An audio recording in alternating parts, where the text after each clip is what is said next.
All right. The box office numbers are in. F1, crushing it. Crushing it. Megan 2, eating it. The hell happened there? That and more. Superman right around the corner. Running Man getting a new trailer. So much to discuss on today's show. And John Rocha is going to get 575 questions today, and Roxy's going to get 1,033. So, that being said, let's get into it. It's the Kristian Harloff Show with me and John Rocha. Ready? You are? Good. Me too.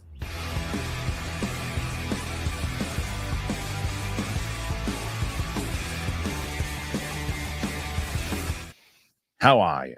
Welcome back to the show, everybody. It is the Monday show. John Rocha is with me. What's up, John? Hello. Hello. How are you? Happy Monday. How are things? I'm good. You want to get into it right away? Sure. Let's dance. I get a question the other day about you and and all the gun stuff and Superman. That carefully edited short you put out that totally made me look terrible. Yeah. I don't edit them. I have a great editor who does, but who's biased towards you clearly. But go ahead. No, towards me. I'm going to start clipping out my own stuff here. I'm telling you right now. Look, I'm telling you to do that for a long time. Listen, none of this. Yes. What I'm telling you is that someone said to me the other day that you were talking about you can't take someone's opinion serious if they go into a Superman shirt, and they said that you were referring to Roxy. I said, not at all. I didn't think so. I love the Rocks. The Rocks always gives you, and the thing is, the Rocks always looks for the best, and so you know that factoring in when you watch, and you can tell that it pains her to deliver a bad review of anything. She doesn't do it. That speaks to her heart. Like, she's a good person, and she supports Chris. So I would never infer Roxy. And anyone it was kind of out of context when I think they brought it up to me originally, or how they said it, and then when someone else said this, someone else clarified it. It was like, well, no, it's kind of like what you were talking about, meaning me, with when you talk about like the premiere, like when you go to a premiere, it's hard to take anybody, not serious, but it's like you get kind of intoxicated with everything going on there. So the same could be said about going to a screening sitting next to James Gunn. It's like, this is the 100% thing. Like, look, you see the first reactions coming. I don't buy a word of any of these first reactions. It's not because the first reactions out. I didn't even see the first reactions are out. Some people are tweeting out who got access. They're not, obviously nobody of note, because this whole the idea of like, oh my God, they might lose access, as if they care about that anymore. But the truth is, the thing is, and I really want to dispel that notion for the people who are watching. Sure. Critics are not out here like, oh, I'm afraid I'm not going to get access. Variety broke Eternal spoilers right after the premiere, and those guys were back at the next MCU premiere. So it's about status, and how much following you have determines if you want to break a embargo or not. But the idea here with this is that you're seeing a bunch of, and fellow colleagues, by the way, and I'm saying it's not one person, but fellow colleagues who are if you're making this massive deal that you're getting to go to the Superman movie premiere and you're wearing the shirt and you're interviewing James Gunn, I am not going to take your opinion seriously. It doesn't mean I don't take you as a person seriously. I'm not going to take your opinion seriously until I see the movie, and then I'll put it on. I think that's the keyword. You just said the keywords. Said the keywords. You said until I see the movie. Exactly. Until I see the movie, then I can put it in context and see these things and look at your reviews, and then I have a context to go from. And the thing is, WB carefully selects who they invite to these premieres. And they've been doing this for years. That's why you see the same people getting the same access to these things and getting to see these movies, because they know they're going to deliver more often than not positive comments about the film to get people into it. This is what studios are doing now. Influencers, all this stuff. They're ignoring critics that might actually deliver an honest opinion. They wait till the next wave of critics, because they know that people are afraid to lose access, because they love kissing their own ass about the access they get on social media. They love getting stroked by fans and followers for getting access to this stuff. And they have celebrity worship instincts. Some of them, not all. Again, this all applies to some, not all.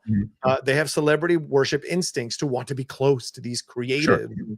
So it's all that you got to factor into it. So I get your bag, work your game.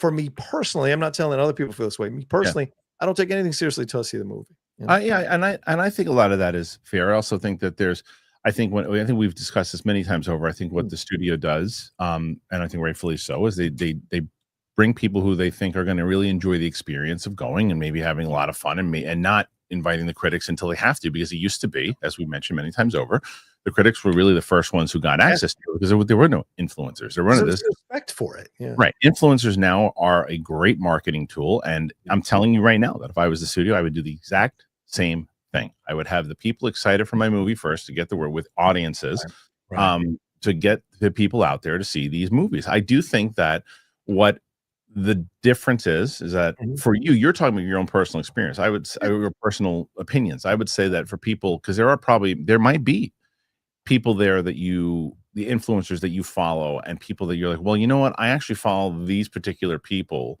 And a lot of the times I'm on the same page, whether they're excited or not. And so this is just going to enhance my experience when I see it, because even if they say it stinks, I'm still going to see it. It's just the fact that the people I already follow and that I enjoy are enthusiastic about it the way that I am. Well, then I'm going to be excited. Now, the flip side to that is if you don't like those people that are seeing it, or you don't, not that you don't like them, but if you're not interested in their opinions on it, then you're like, well, of course they're going to like it. They're excited about it. Then that's who you're supposed to invite. You understand marketing behind it, but for you, that's not gonna. You're waiting for the press screens to come out and then to formulate your own opinion on it. Which 100%. And again, I don't begrudge anybody getting into a status and doing these kinds of things. It's just my own personal point of view. I don't take you seriously about your opinion of the movie till I see it. Then I can put it in context and take a look at it. But that's the game, the way it is now. You know, it used to be, as you said, the critics would go in first, but of course these studios spend so much money on these films, and they've bought into the fan. But by the way, it's not an accident that we have the fans versus critics thing happen over the last 10, 15 years, where critics have been essentially pilloried from pillar to post and ostracized and ridiculed and made fun of, because the fans want to feel just as powerful as the critics. And I think that's fair to feel that way. But I think the studios were invested in creating that dissension and that battle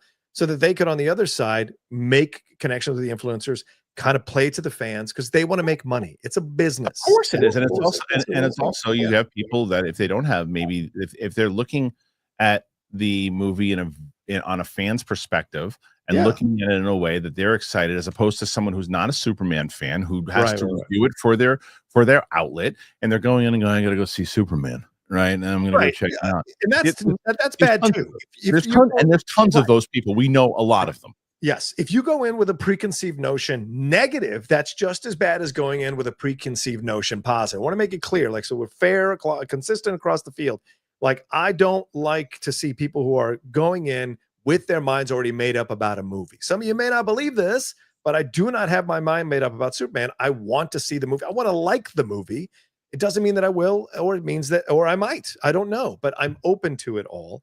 And I don't like people who go in who are like, oh, this is going to be amazing. He farted in the film. It's the greatest fart in the history of cinema. And then other people who go in who go like, no, everything's terrible. The sweet moment, I didn't buy a word of it. Like, there are too many people invested on both sides of the fence for their own personal gain to have a preconceived notion ahead of time.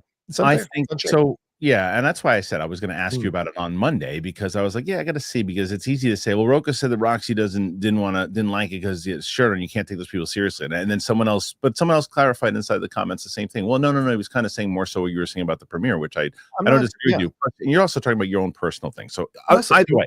And Roxy isn't paid by DC. Just want to make it clear. And that's the difference. And so the people who are going, and again, there are colleagues of mine who have done the interviews. Mance did the interviews with Superman cast. My friend Sean O'Connell did the interviews with Superman. So I love them all. Will not take them seriously until I see the movie. Understood.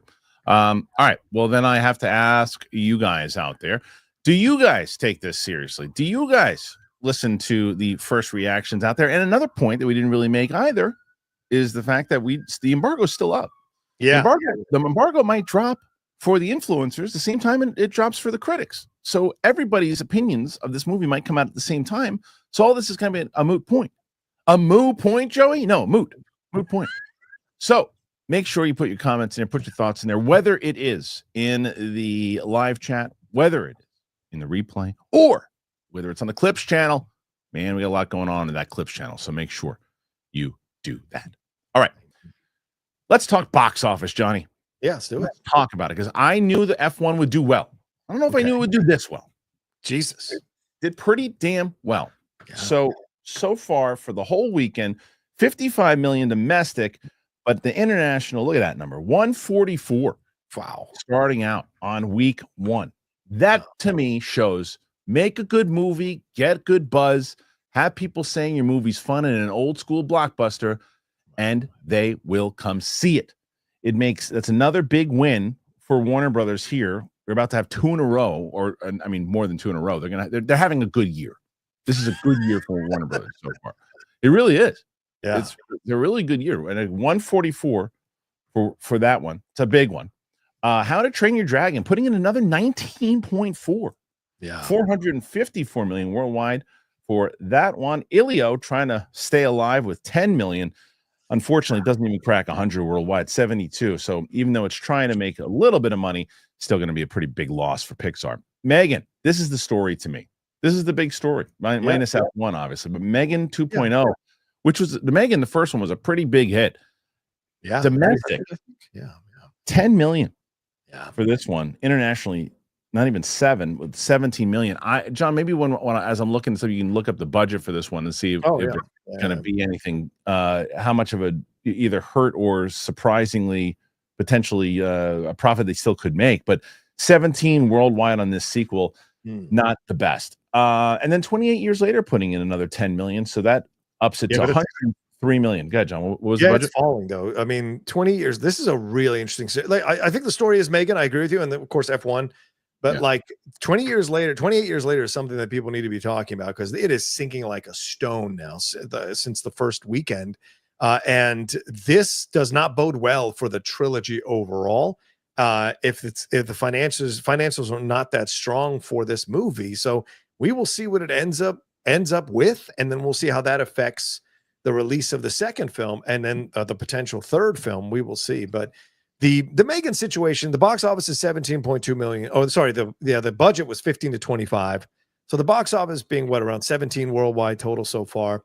They probably will make or break even maybe with this movie, but it is a colossal failure. And I think the interesting stuff you talk about, Kristian, when you talk about influencers, this was a thing that was driven off influencers. So, and I saw influencers trying to push this film. Megan? Oh yeah, Megan 2.0 all over social media. And because Megan was such a big social influencer campaign, I think the timing was the situation here, man. You're going up against F1. You got Jurassic World around the corner, Superman Fantastic Four. This one just got lost in the mix. They should have released it earlier in the year. And I think Elio's, I finally saw that last week. Such a beautiful film. Loved it. Yeah. Loved it. It should have done way better than it's doing. But when you're going up against How to Train Your Dragon and you're going up against Lilo and Stitch, it just got buried. So both of these would have benefited from being moved out of their slots, their release slots, you know. It was. And the thing again with Apple makes a movie for $250 million, whatever it is. I think that's what F1 is. And it's already gonna make 200. It's contrary to some people, they're saying it's not gonna make its money back. It is. It's going to make its money back, and it's also going to do is the fact that for, like I said, with Apple's a different beast. You know, if Apple comes close to just making its budget back, it's a win. You know, for them, it really is. But otherwise, they're gonna make a profit on that movie because this is a word of mouth movie. This is a movie that people are still going back to. More and more people. My dad called me, but that's usually how a barometer of. My dad's calling me, and the first thing he asked me is like, "So, did you see that Brad Pitt movie, the F1 movie? Is it good? Is it good?" It's the first thing he asked me. So, and then my friend at the gym was like, "Oh, you know, the other one I want to ask you about was F1. Any good? Any good?" And I was like, "So people keep asking me about F1, and every single person I've talked to so far that has seen it, fun movie, great blockbuster, good time at the theater. I haven't heard one bad thing about it. No, anybody. I mean, there are holes to poke in the storylines. There are things you can criticize it for, which we did in our review over the weekend with Geek Buddies. Like, I think the Damson Idris plot line fades at the end, near the end of the second half of the movie, which bothered me a little bit. I would have liked more with him and his world and his mom and more of that stuff explored a little bit. But it's a Brad Pitt movie, and they clearly show you that in the second half of the movie. Does the relationship happen really fast, and is it organic or not? Yeah, you can make criticisms, but there's an overall energy to this that is fantastic. And you just love being in the theater. Like I said, it's an old school blockbuster. You have a lot of fun with it. Top Gun Maverick was a much more emotional and soulful film. A little more layered. A little more layered, right. And I think this one doesn't get too bogged down in that and focuses much more on his story. And my friend texted me the other day. He's like, this is a Western. You know that. He's a gunslinger coming in, saving the company, teaching the young bucks some new things, falling in love with a woman, or having a relationship with a woman. Teach you how to shoot those cans, kid. Exactly. Yeah, 100%. And then he rolls out of town to go help someone else. And so I was like, wow, I hadn't seen it in that context. It's like opened the film even more for me. So yeah, dude, a really fun film. Someone brought this up in the chat on Friday, I think it was, about they have to make a Days of Thunder F1 collaboration movie, like Brad Pitt and both Sonny and Cole doing a movie together. Krasinski said that. The director of F1 actually say it. He was in an interview. He said, "I would love to cross over these two franchises." Oh my god! And that what's his face, Hayes, whatever, Sonny Hayes, like him and Cole have some old beef from when they were young. Yeah, and since they're working on a Days of Thunder sequel, combine it. Let's do shared universe there. Tom Cruise needs a new franchise. Mission Impossible, clearly no one cares anymore. It's done. Yeah, no one cares anymore. It's over. At least for those prices, $400 million. It's done. Right. It's over. For that kind of money. So, and then if Apple if I'm Apple, and they go, listen, we want to do Days of Thunder and F1, F2. Yeah, and it's like, should we? Yeah, sure. How much you need? We need $8 billion. That's it. Sure, take it. We'll sell some new. I was gonna say swatches. I'll show you where I am. I gotta pay for a wedding, but after that, I'll fund the damn movie. I got no problem. Are you getting married? No, I'm saying Bezos, because he just got married. I was saying I gotta fund this wedding and then I'll pay for the movie. Okay. Bezos helping out what's his face at Apple. I forget who's in charge of Apple. But what do you think of the Meghan thing? What's your thoughts on the Meghan thing? Because you've been doing this for quite some time, Kristian, and you've seen some of these films pop up and then not do as well. What do you think sank this sequel to a degree in the box office? I think that the first one, it hit at the right time, as you were saying. It was, what did you find out what the budget was of that one? Meghan 2? The first Meghan 2 is as I said, 15 to 25. 15 to 25? Yeah. It wasn't. That's what is listed on Wikipedia. So so right now it's made what? It's made 17? 17, right. All right. So it's possible it'll at least get Meghan's money back. The first one was only 12 and it made 181. Right. Well, that was right. You're talking massive hit as opposed to at least we didn't take a huge loss, which is not what you want on a sequel. You want the opposite, right? You want to be more. I think that it's like, I don't know if anybody's clamoring for a Meghan 2. I think what it was because look, I saw the movie, the first one, and I didn't like it when I initially saw it. It should be the answer for me of what's a movie you went back and saw another time and then wind up liking it. And it would be Meghan. I saw it twice. We actually just put the reaction up for Meghan with myself and Tina, and I knew as soon as I saw the box office numbers, though, John. Yeah, I was like, no one's going to watch this reaction. I know. That's why I didn't put my review up. I was like, no one's going to watch it. What's the point? The reaction ate a big pile of garbage, and Tina and I had a really good reaction to it. It was a lot of fun. She had never seen it before.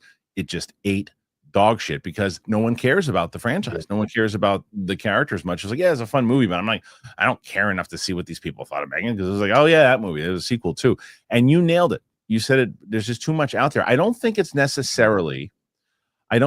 necessarily like Lilo and Stitch or any of the Ilio or any of those types of movies, or even the one that F1. I don't think F1 tears into it all. What I do think is, I always use Wicked Art as an example here. You and me, we go and see movies all the time because we have to. It's our job. We get press screenings. We're able to do it. When you're budgeting out and you have a family, and there's a certain amount of movies that you like, he's got a list and he says, okay, this is the ones that we're going to see. It's summer. Maybe we'll add a couple.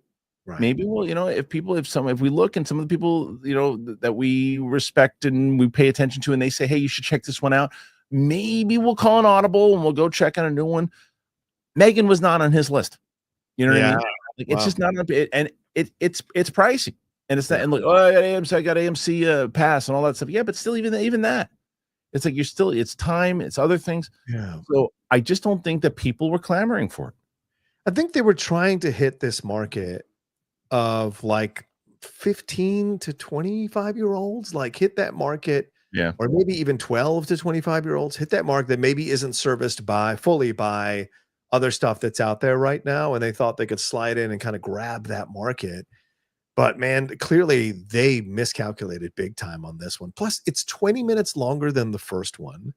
It's not written by Keela Cooper, who wrote the first one, which is what made it unique. And then even I saw some horror film critics who I follow, and their comments were, there's not even horror in this movie. It's a Terminator 2 film all over again, which is what the trailers pitched, by the way. So you can't fault the company for lying to people. But clearly people enjoy the horror aspect of the first film.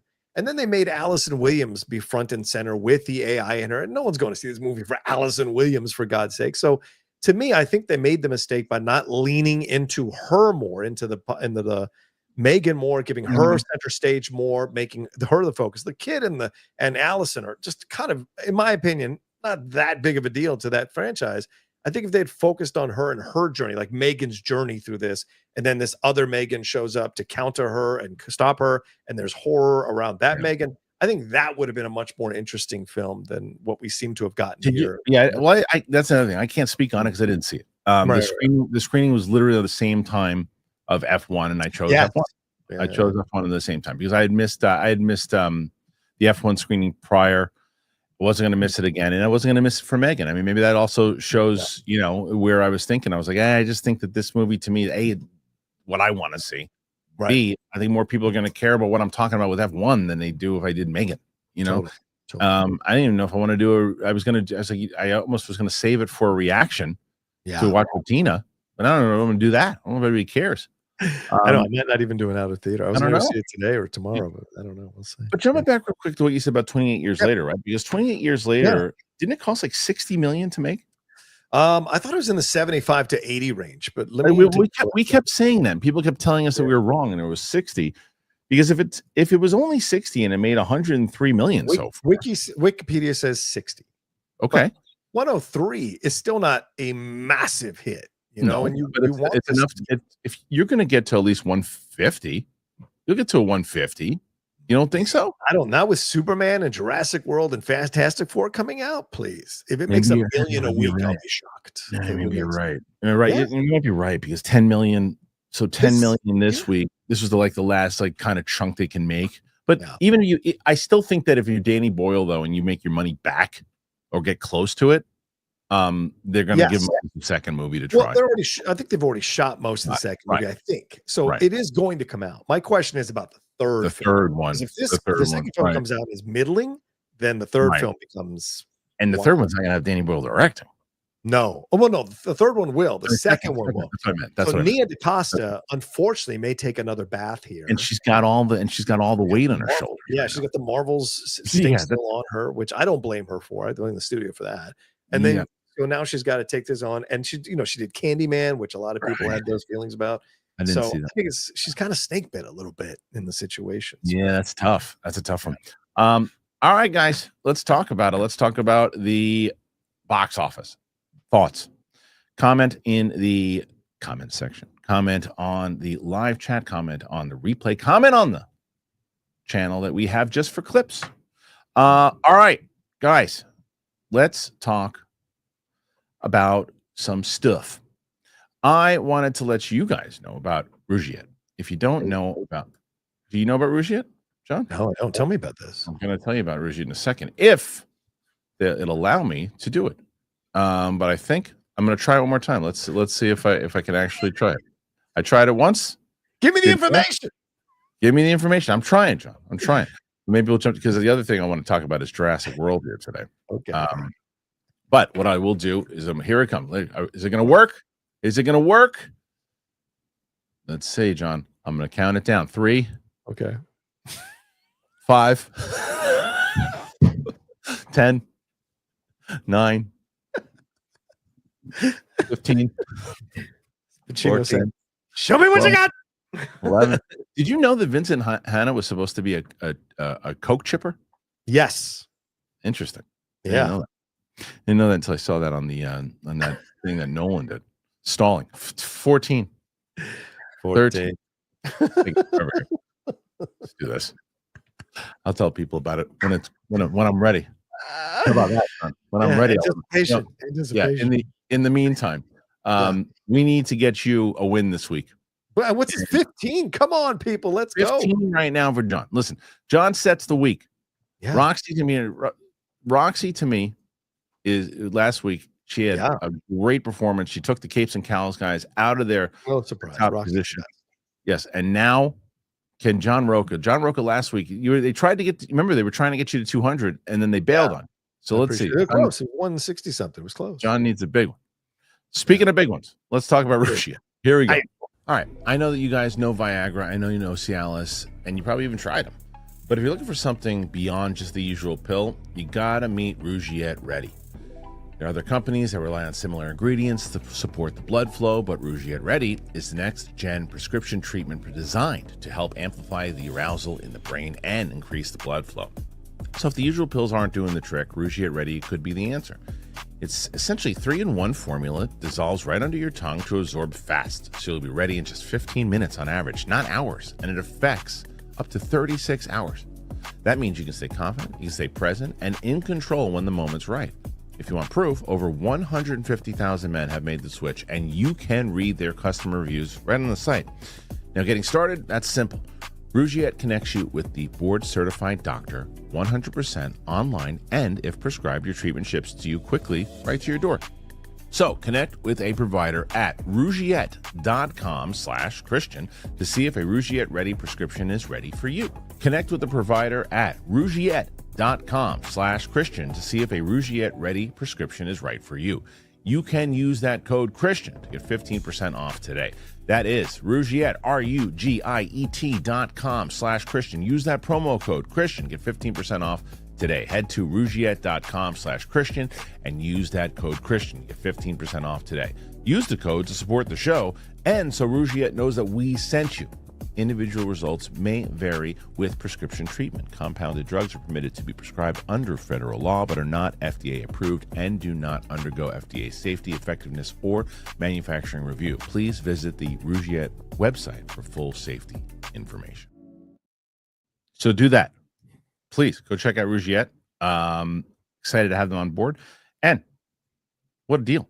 So make sure you go. The link is in the description, or at least it should be. Hopefully PLD or Luke would do that, and we will be keeping them on for as long as we can. So make sure you guys are checking it out. John, one of the things I was going to tell you is that, you and I have talked about, and I said this the other day, I told you I want to pay attention more so to the positive stuff that's happening on the channel than the negative stuff, and especially with the chat and everything too, because it was stuff that the audience had made me aware of, and I was like, yeah, you're right. I want to stay more positive on this and have conversations about criticisms and things of that nature. And but when it's just, I don't want to focus in on just negative energy, right? And one of the things that the audience actually proved to me even more so is, so do you remember when I did the this was before you and I were really hanging out again, but in like 2007 I did I shot a pilot. It was myself, Mark Ellis. I mean, Mark Ellis was talked about it on the show before. Yes. Yeah. Eliza Schlesinger was in it. And people. Yeah. And it was really Yada Martinez. Look at that. Look at that. So I'm actually putting the pilot episode, the full, because I haven't had the full pilot episode. I'm putting it up on the channel as soon as this is done. I'm putting the full pilot up on the channel. Oh, wow. Oh, that's great. I've had the webisodes, but bad quality. It wasn't really edited in the way that it was supposed to be. The opening wasn't even in there. It wasn't 28 minutes. And I want to do a reaction on this pilot. I would love that. I would love to do a reaction. Please. I need content. I'm going to be out of the house for 2 or 3 days. If you do a reaction to it, I will highlight it on the channel. Done. Please. So anyway, one of the main reasons I'm also putting it up there too is because I'm currently writing a pilot that I've talked about it in the vein of the Bear Californication meets Hacks. It's kind of like the idea of it. And my goal, what I want to do with it is, even though, and this is again because the audience's comments and everything too, even though as I was taking inspiration from what Chris Stuckman did with his Kickstarter and how he raised money for it, and that's the same thing that I'm going to do for the pilot. But then the audience kept saying, you should just try to do it and try to do a full season. I don't know if I'm going to go that route. I don't know if I'm going to do that route yet. I don't know yet. I have to see first. The script, I worked on it all weekend. I actually just sent it to my writing partner this morning. She's working on it and tweaking on it. But I said that the main thing that I want to do is that I just think that you're in a position right now, in the way that because you and I have come from a place where it's like you would write a script and you hopefully, first of all, you try to get it to somebody. Yes. And like hopefully an agent will read it. You can't get a meeting if you don't have an agent. You can't do this if you don't have this. You can't do this. And even though I have some of that stuff now, it's like it's not that you don't need to do that stuff now. Like it used to be, you were like, well, you can't do this. I'm not going to put you in this. You can't do that. You have the power. To take the power away from the studios and the networks and have them tell you no. You can say, look, I get it. You don't know me from a hole in the wall, but the audience does. And the audience wants to see it. But you've got to make it. You've got to make it good. You've got to make it that the audience cares. You've got to make it that, they want to see more of it. They want to, and so my goal is to try to do that, to then put that together. If we can fund a full season, amazing. Because think about it in general, because I want to make it look like it should be on television already. Yeah, right? Of course. And if you're a streaming service and somebody's done the work for you already, all you got to do is air it. And if it looks that good, and it is good, who knows? You get a shot, you don't have a shot. So that's what I'm doing, and I'm putting up, once again. It's not necessarily. All I can tell you is that it's in the same shared universe, but it's not really. If you watch the pilot and you may or may not hear names down the line, but it's like it'd be fun for you guys. But but for the most part, I'm putting that up there just to show you this is what we did in 2007 with no audience. Right. No, there were no Kickstarters. There was no YouTube really. YouTube was out for like 2 years. There's nothing. It wasn't that. It was just we found a way to kind of just max out credit cards and do things that we could, and we made a show. And then right before the 2008 writing strike, that was perfect. So I would ask the favor from the audience, that at 4 o'clock, right? 4 o'clock, 4 o'clock Eastern time. Okay, 1 o'clock. Make it live. Just do me a favor, go and watch it. Click like, put a comment on it. That's all I'm asking you to do for that. I'll play, little things for it. I might actually even do a reaction with Sam for it too. Oh, nice. Let Sam see it, but John's doing a reaction for it. So, so go and check it out. That's it. Will I be allowed to put the whole thing on in Reactor, or do I have to do an edited thing? Okay. Well, the only thing is I won't strike it, but the only thing is you might not get monetized depending on how because if you do the full thing, I'm just doing fun.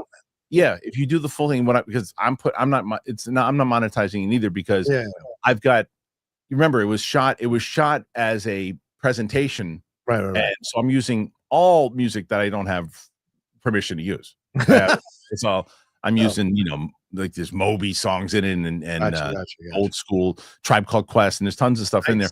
But it's like, so you can put it on your channel. It just won't get monetized. That's all right. Unless you do those cuts and you cut around it the way that you do for other things. Anyway, so let's jump into this, ladies and gentlemen. Let's get to this story. Jurassic World Rebirth. The reviews are in. I just put mine up this morning. I don't know, John, if you put yours up yet. See it yet? I haven't seen it. No, you haven't seen it yet. Our screening is tonight, but I can't go tonight, so I'm going to go 8:45 a.m. on Wednesday morning. All right. The reviews are in, and with 65 reviews counted, Gareth Edwards' Jurassic World Rebirth coming in with a decided mixed 58% on Rotten Tomatoes. Along with but all these people said it's great. John, that's the premiere, man. In both cases, there's a decidedly higher score than the last two Jurassic World films. What they received. Dominion hit a franchise low of 38 out of 100. Accurate. It's also a better score than Jurassic Park 3 on both the Lost World, Jurassic Park on Rotten Tomatoes. In other words, it's one of the better sequels. I don't disagree. 134 minute film aims to return to the franchise roots, bringing back original Jurassic Park scribe David Koepp, and adding Edwards' knack for visual along with star power thanks to Scarlett Johansson. The result, however, can't seem to escape the been there, done that feel facts, according to the reviews, which most appreciate the visual and tonal shift, but rather think it's bland. Agreed. I agree with a lot. I'll tell you what, the more and more I read Liz Shannon Miller's reviews and clips, like I mean, she was in the Schmodown. Yeah. I'm so on par with a lot of her opinions. This is great. I'm so on par. Great. Yeah. She really is. I'm really on par with a lot of her opinions on movies. Anyway, the second best Jurassic Park movie ever made. I understand the argument. I understand the argument. Admittedly, this isn't as huge of a compliment as it could be, given the movies that have preceded it. I know exactly what she's saying. Yeah. Now against all odds, these dinosaurs have a brand new, refresher, brighter, breezier, funnier, better acted. That. Let's see. There are worse exercises in IP extension out there in the marketplace. That's true, but it is hard to imagine what possible basis there could be for an 8th Jurassic film. Well, I can make the argument for that. Yeah, 100%. Jurassic sequels were bad enough when they made an effort to evolve. They're even less worth seeing now that they've already come pre-fossilized. Okay, so all right, all of that is all warranted. Everything I read that. It's not like a terrible movie. It's just the been there, done that is the most accurate. It's the same thing. It's better. I don't mind Jurassic World, the first one. I don't mind. If you don't like Jurassic World, you're probably going to think this is definitely the second best, like Liz Shannon Miller did, right? Which I can understand it. It takes some of the lore and stuff from the Jurassic World movies. Yeah. And then it basically takes the format and structure of the Jurassic Park movies and more so Jurassic Park 3. Yeah. But says, hey, but this time we're going to do it better because we got Scarlett Johansson and Mahershala Ali. The problem is, as good as they both are, I don't give a crap about their characters. Like, I don't care. I don't care about their characters. I didn't care about their stories. When it comes to Kong and Godzilla, like I never, and Transformers, I never want to see the human stories. Just show me the robots, show me the monsters. I don't care about the human stories. Jurassic Park shouldn't be that. Jurassic Park, I should care about the character stories. Oh, sure. It's part of what makes it special. And I didn't care. I was like, come on, these are two really good actors. Like, I don't care about their story. The visuals, fantastic. But I'm like, I just don't care. What I said at the end of it is the same thing with what that guy said to answer his question. Well, why are they going to make another one? Because for some reason, this franchise, as much as I hated the last two, I mean, I hated them. They were terrible. I'm always down to watch a Jurassic Park movie. This franchise prints money. It prints money. Yeah. How is this tracking? Good question. Here, I'll take a look. But yeah, I mean, I'm not surprised with some of the responses here and the mixed. But this film has never been about critics helping its box office, as you said. Like it's all about, does the audience enjoy it? And we haven't had audience scores yet, and so we'll see what the audience score number will be when that stuff happens, and we'll have a better idea. But budget is 180 for Jurassic World Rebirth. 180. Well, that's what the budget is. I'm saying what's it tracking? I'm saying what's it tracking? Sorry. You know, it's tracking it. Talking while I was my bad. Budget and box office start with a B, so I got confused there. What's the tracking here? It doesn't.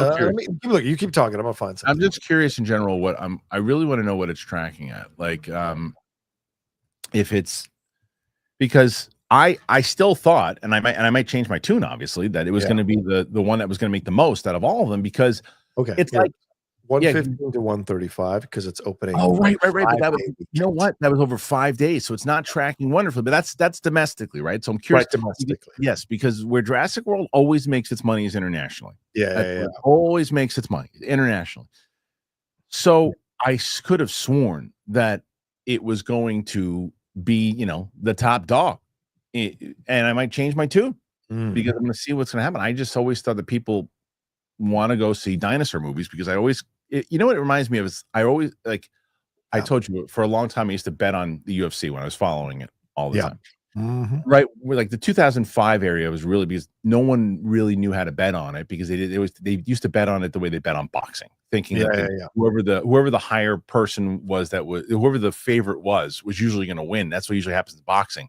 Wasn't that way in UFC because it's a different animal. It's like you never knew. The goal pretty much in boxing is go for your head, go for the body. And the guy who's better at going for both of those things and has the better skill at that skill set is going to usually win. You might get lucky and catch a good night. You might hit a shot, and it was never worth putting the money down on the underdog. It just wasn't. It wasn't. Like, every once in a while I did it. Like Jermaine Taylor when he beat Bernard Hopkins, which I was actually at the fight in Vegas, which was amazing. Wow. But the odds weren't like spectacular, but then UFC comes around and it's like, well, this guy, he's just such a good kickboxer. So, but he's fighting a wrestler. Right. So, he's fighting a wrestler. And then the wrestler takes him down and then grounds and pounds. And then you just got plus 560 on a guy. Right. I mean, look, Matt Serra, by the way, was one most money ever made betting. It was with Matt Serra, who now I'm very good friends with. And we talk about it all the time. But my point with that is, it's like I used to Anderson Silva. I would always try to throw down $100 against Anderson Silva because like eventually he's going to lose. Right. And the guy never lost until, finally Mitrione down the line, but I was like far out of it at that point. But I would put down $100. I'll put $100 and see. Yeah. He wins. That's Jurassic Park. That's the long way to say that's Jurassic Park. Like I don't put money against Jurassic Park anymore because they always win. You know what I'm saying? Jurassic Park and James Cameron is undefeated. Yeah. Right now. Yes. So I don't know. I don't know how this movie's going to do. I just don't. I think it's one of those movies, and I could be wrong, but I just feel the reviews are insignificant for this movie because if you either want to see Jurassic Park or you don't, the magic is still there for you, or it isn't. Yeah.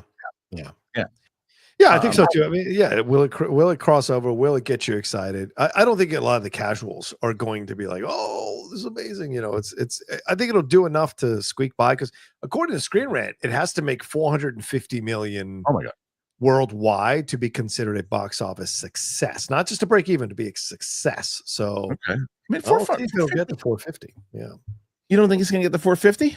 I mean, we'll see. I'm saying we'll see because a 5-day weekend head start is great for them. But if a lot of people go see this and it's like tired, word of mouth is going to affect that big time. 130 projected for a 5-day is not great. 130 projected for a 3-day is good. 130 for a 5-day, that's not great. Especially it could overshine the holiday. Yeah, that's right. It could overshine it. So, and on July 4th, remember how big July 4th used to be? Yeah, man. Independence Day. Yeah. Speaking of Will Smith, you see the stuff going around with the rapping that he's doing? Holy moly, what's he doing? What's he doing? He just trying to stay relevant, bro. he just started to come back into people's good graces in the movies. What are you doing? Girls, I like girls. Hot. I mean, and then he's just sitting there. The rap. I mean, it's the kind of rap that I do on this show. It's the kind of rap. Well, let's be fair. Will listen, this is something we can talk about. You can move Kendrick, you can move Drake out of the way. But Will. Rocha, yeah, man. I'll tell you, he's having a lot of fun. I don't know why, but the guy, he hates James Gunn. He's talking about things all the time and things I just can't see. Why, oh, why does the man hate DC? Oh, hit me. that's me. That's great freestyle. Look at that freestyle, y'all. Terrible. Well, listen, again, Kendrick Lamar, Drake, we have a little help on that. But Will's in our wheelhouse. And so Will was never the greatest of rappers. No, okay? Come on. Everywhere in the GOAT conversation. He was fun. It was enjoyable.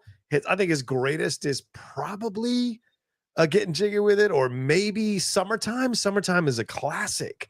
But he's never, he's never been the greatest. But it wasn't that. I'm not surprised to see that, dude. But no, wait, Summertime and Nightmare on My Street, all that. That's great stuff. What is it? Dude, he was like, you weren't even rhyming. He's like, I went down the street, bought myself a sandwich, and then I went back and I got another sandwich. And it's like, what do you? That's not. Come on, Will. What are you doing? He hasn't been good since he did that Stomp song, which was horrible. That was the end of Will. And look, I love Will. I love Will as an actor. I love Will as an energy as a person. I think there's a lot of things within Will that he's navigating as a human being from his past always. And that biography they wrote, I thought was a really good biography on him. But like, I'm always going to love Will. And when he does dumb shit like this, I just go, why are you doing this? But I love you still, man. It just breaks my heart. He was getting, because of all the Oscar stuff, and he was climbing out of the hole. He did Bad Boys again. And he started doing other stuff. And I'm like, why are you giving him people ammo again? Yeah. And he brings up the Chris Rock thing again in one of the bars. It's like, what are you doing? What are you doing? Anyway, I don't know how we got down that road. It's a man, I guess. Yeah, I guess so. All right, listen. Yeah. What that has to do with Jurassic Park, I have no idea. I have no idea either. What? Why don't you comment and you tell me what you think about it? Jurassic Park, Jurassic World Rebirth. Do you care? Do you not care? First reactions. You're going to see it. You're going to not see it. What say you?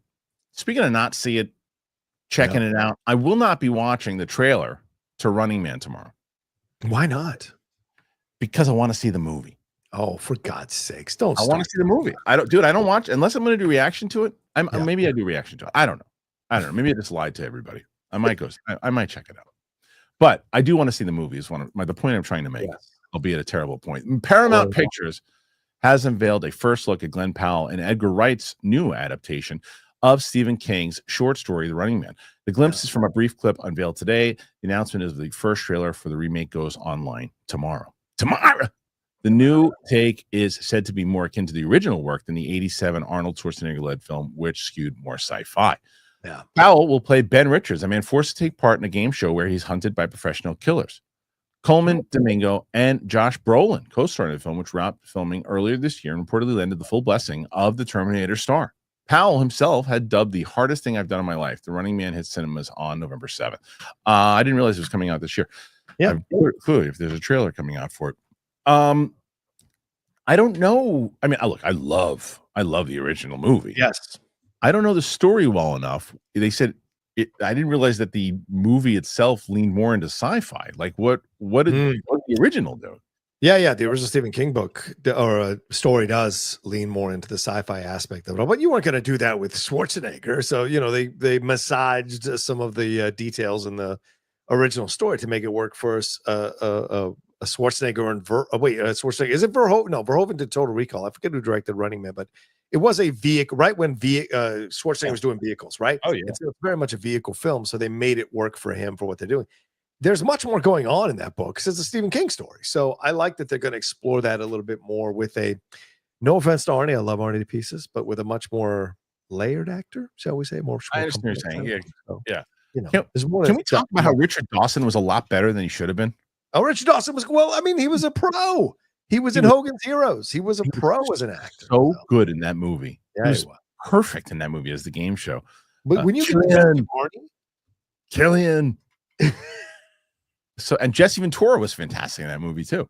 Listen, Richard Dawson got the best of Schwarzenegger the way when he's like, "I'll be back," only in reruns. It was genius. It was so good. Jesse was great. Jesse was great too. I love The Running Man. Hey, light bulb. Hey, Christmas tree. I love that movie. I love it. It's going to be very.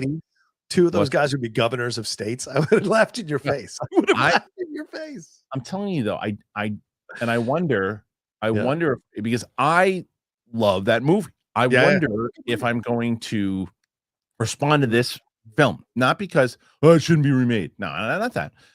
I just liked the science fiction aspect of it. I like the idea. Is he the butcher of Bakersfield, or is that something that they just made up for the movie? Like, I don't know. I don't know enough about the book or the short story of what the differences are. Maybe that's going to be part of the fun for me of looking and going, oh, that's so significantly different. And they're taking it from that. And the way that maybe they took so many different liberties from like the Shawshank Redemption short story. Yeah. Right. Yeah. They added on to that. Which they should never remake that movie. No, I agree. That's one of those unremakeable films. I understand that you can remake, I understand you can remake this movie. I do. I really do understand how you can remake Running Man and make it more of the short story. But Shawshank, I don't know, man. I don't think that they're going to, but they should never touch that movie. So it was so good. I agree. They keep trying to redo The Shining, and it never works. It's never going to match with TV shows and other things, right? Yeah, TV shows, other movies. It's never going to work. So it's nice. What about I know Josh didn't put this on the rundown, but the hell's Josh? Sorry, Den of Nerds. I'm sorry, I can't think of his name right now. Jake, right? Yeah, Jake. No, what was his name? You are all over the place. Are you talking about Luke from the Galaxy Geeks? Sorry, Luke. I knew there was 4 letters. Sorry, Luke. Different brand, different channel, different person. I respect Luke and him being a young man and all that, but like Project Hail Mary should have been on our rundown today. That trailer dropped this morning from Lord Miller. It was fantastic. It's really good. I haven't checked it out. It's good. Did you do a reaction to it? Yeah, I did. My reaction's up. The guy who wrote The Martian wrote the book, and Ryan Gosling is the lead in this, and it's Lord Miller. It's their first live action film since 22 Jump Street. Put that in your mind. 2014. Wow. Their first live action films because we didn't see Solo, obviously. Right. So, right. Yeah. So the trailer is incredible. It looks solid. Yeah, really good. That's kind of okay. So that's my point. Yeah. I will not be watching those trailers. Okay. Because you've already, first of all, you sold me on it, and even if I didn't hear you talking about it, I would be sold on it eventually because I like everybody who's involved in that. And so that's one that I definitely want to check out. I'll be watching that one for sure when it comes out, but I'm not going to be reacting to that trailer. So I don't watch trailers anymore unless you're going to react. Yeah, because I really love, like, I used the movie Drop as an example. It wasn't a good movie. It was fine. It was fine. But I knew nothing about the movie going into it. I didn't know if it was a horror. The only time I realized it was like a thriller or whatever it was when I saw the opening. I think it's Blumhouse, right? So I saw the opening. Oh, it's one of these movies. Okay, great. And then I started to say, oh, I like learning about it as I'm watching it. Like, I'm just thrust into this story and going, oh, what the hell is this? I don't even know what this is. This is great. And like, who are my characters? Who's everybody? I like that sense of excitement kind of going into it. And so knowing, okay, look, Gosling's, I didn't see a single trailer for F1, by the way. Oh, wow. Which was, and it made it so much better for me because, like, I didn't react to any trailers. I don't believe that I did because I don't remember a damn thing in the movie. So like, somebody can go back and look and call me a liar for this, but I don't think that I reacted to anything. I don't remember anything from the damn thing. So I don't think I reacted to anything. I never saw a trailer for it. But anyway, they were playing it nonstop in the Apple Store yesterday on every screen. Of course, because they can. Anyway, so Running Man, everybody, what say you? Do you want to see it? You're going to check it out? Put your thoughts in there. Let us know. All right, last story before we get into the questions. Okay. All right. And this is a story I don't necessarily think Luke put in the rundown. He might have, but I would be lying to you if I told you I had a chance to look at the rundown. So here's more for you than it is. Like 3 stories on the rundown we haven't talked about. So I don't know. Oh, okay. Well, it's more for you than it is for me. Brian O'Connor returns in Festal. Was this in the rundown? No. Perfect. Things have been very quiet on the Fast and the Furious franchise front since the 10th film, Fast X, opened just over 2 years ago. Development has been underway on Fast 12 for much of that time, a film that expected to reign the prior film's ridiculously bloated $378 million budget, as well as serve as a swan song to the franchise. Though a 2026 release date is planned, there's not been any reveal of production dates as yet. After some months of quiet, though, Vin Diesel showed up at Fuel Fest in SoCal on Saturday to offer a project update. Diesel confirms the project has been delayed, with the title now aiming for the release window in April 2027, when the entire cast will be 83 years old. He confirmed the movie will be taking it back to the franchise's roots, with the action set in Los Angeles. In addition, the late Paul Walker's Brian O'Connor character will reunite with Dominic Toretto on screen. Walker starred with Diesel in the original and appeared in 5 further installments, the latest of which he hadn't quite completed when he was killed in a car crash in 2013. Wow, I can't believe he's been gone for that long. Yeah. Walker's brothers, Caleb and Cody, were hired as stand-ins with Walker's face superimposed over their bodies, either from old footage or as a CG recreation. Those were only short scenes. How will he come back and what extent will he be involved in is not clear. This, to me, seems like where we are going in the future of film. Okay. This to me seems like, hey, do we have AI tools? Can we, and I'm assuming that they're going to say, hey, do we have the permission? Obviously. Can we do this tastefully? Can we make this work in the way that we did? Can we make it the Luke Skywalker thing that we did that they did in Mandalorian? Oh, yeah. Can we do that for longer? Can we bring Paul Walker back to do this movie? Now, whether they should is a different conversation. And it'll be part of this conversation, but the first part of it is the tools that they have today, and by 2027 might be scary in how it is going to look, because I'm seeing stuff, dude, now with the AI stuff and the other things that they're doing. I can still make it out that it's AI, but it's getting tough. I just saw this whole thing, and it was, I'd be lying if I didn't tell you it was awesome. Somebody did like a whole Order 66, the whole scene of Anakin and the stormtroopers coming in, and the voice is still robotic and there's no emotion into it, but I guess maybe it's warranted with Anakin. I don't know, but they walk in and it's grueling, and as the music, it's got it. You see the stormtroopers or the clone troopers are burning people alive, and it's. But it felt like Order 66. There was this whole scene that I watched through, and I was like, this is nuts how they're able to do this now. And this is the almost beta version of this stuff. Go watch on TikTok. They have the AI vlogs where they have stormtroopers landing on Endor doing self-vlogs as they're landing and talking about all the shit they're going to have to do for Vader and talking crap about Vader. Yeah. Then there's ones where it's Moses about to go see Ramses. He's like walking into he's like, hey, it's Moses, guys. I'm walking in to see Ramses. He's going to beg for release of our people. And it's like, oh my God. Like the uncanny valley is almost gone in some of those AI short clips, and it's really unsettling. But I will say that, so go ahead. Yeah. No. I was just going to say, like, so my point is that's with a YouTube channel. If the studio is going to spend money, and they've already spent $360 million in that last movie, which is ridiculous. Is it feasible that that's the point of conversation, is more like we're going to see how they're going to pull this off and how much they're going to put him into this. That's the first part. We'll get into the should they do this in a second, but give me your thoughts about the announcement here that they're doing this. Well, let's read the whole quote, right? The studio said to me, this is what he said. Vin, can we please have the finale of Fast and Furious in April 2027? First of all, the studio never said that to him. And he said, I said under 3 conditions. First is to bring the franchise back to LA. Everyone's been telling him to do that, so he's going to guide us. It's his idea. The second thing was to return to the car culture, to street racing. Again, everyone's been saying that. It's not his idea. The third thing was reuniting Dom and Brian O'Connor. This is important.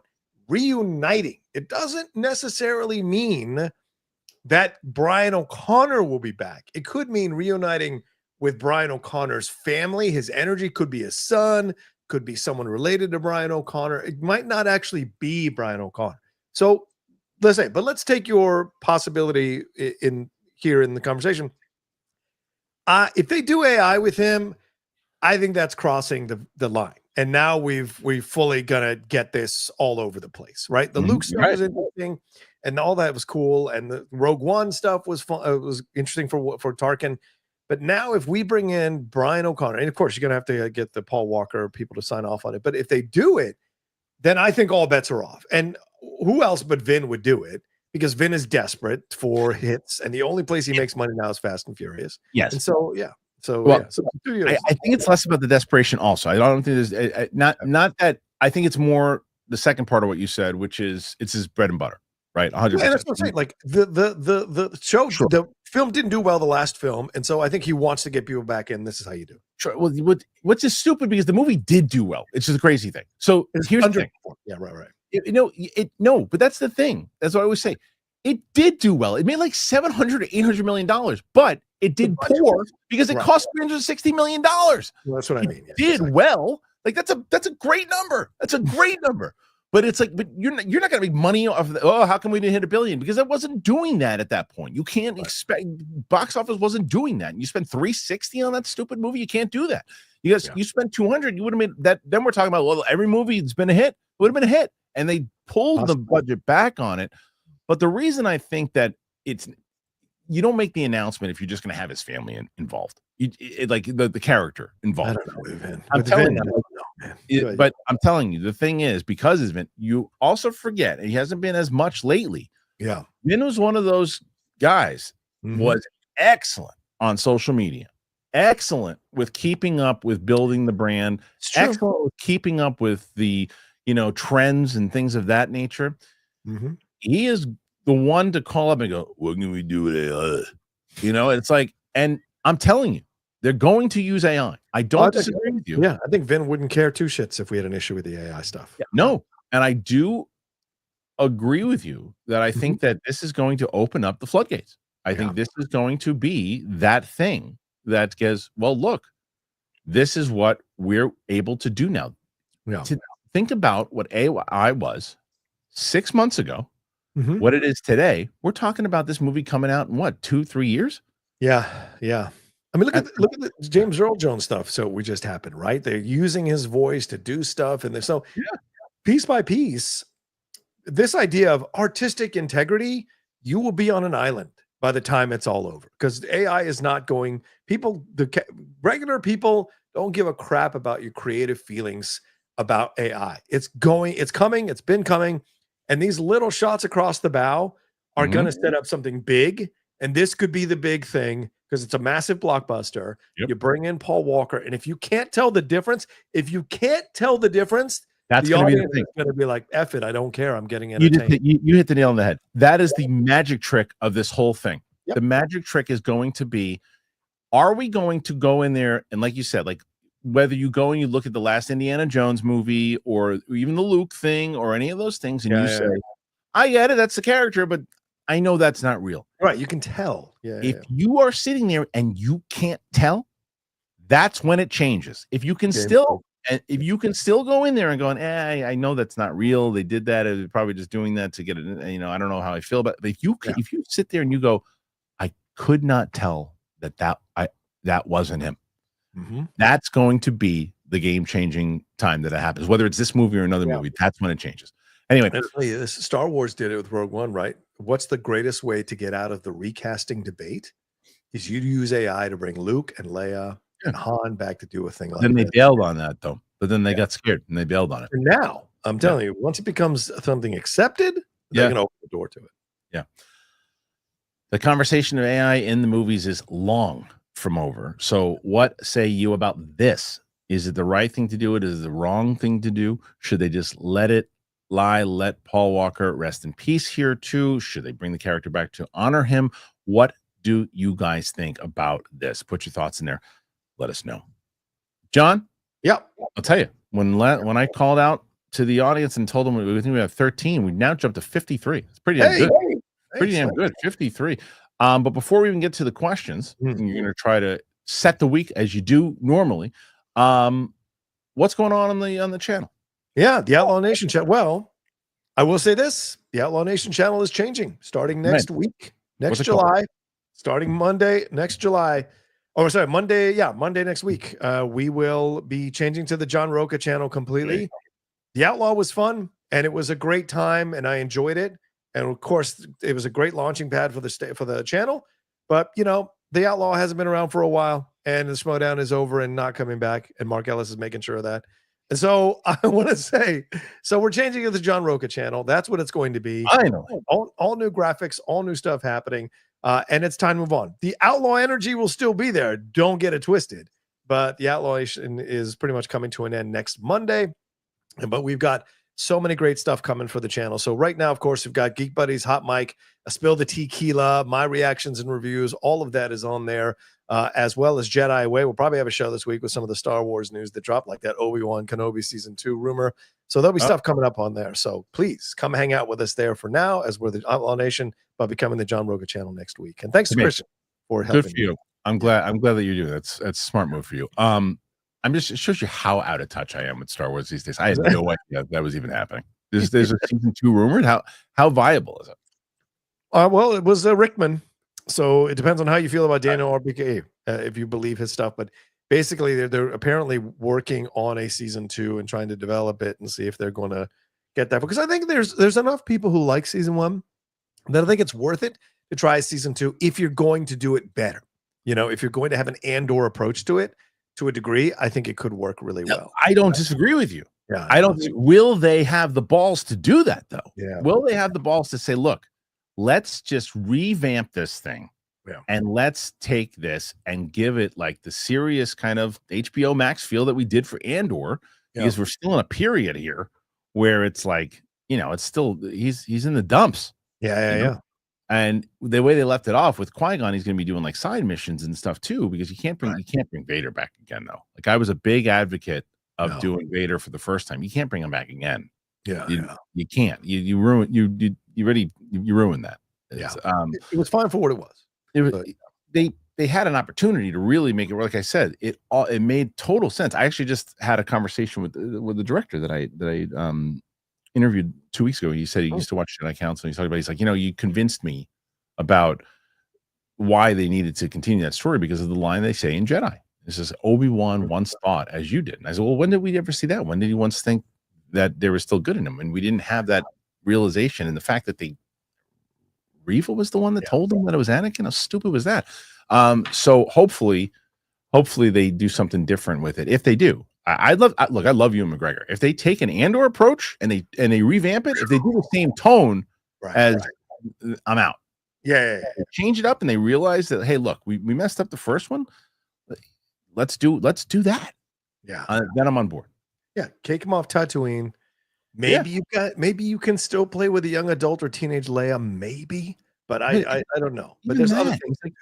It didn't play into Leia shouldn't. That kid was great.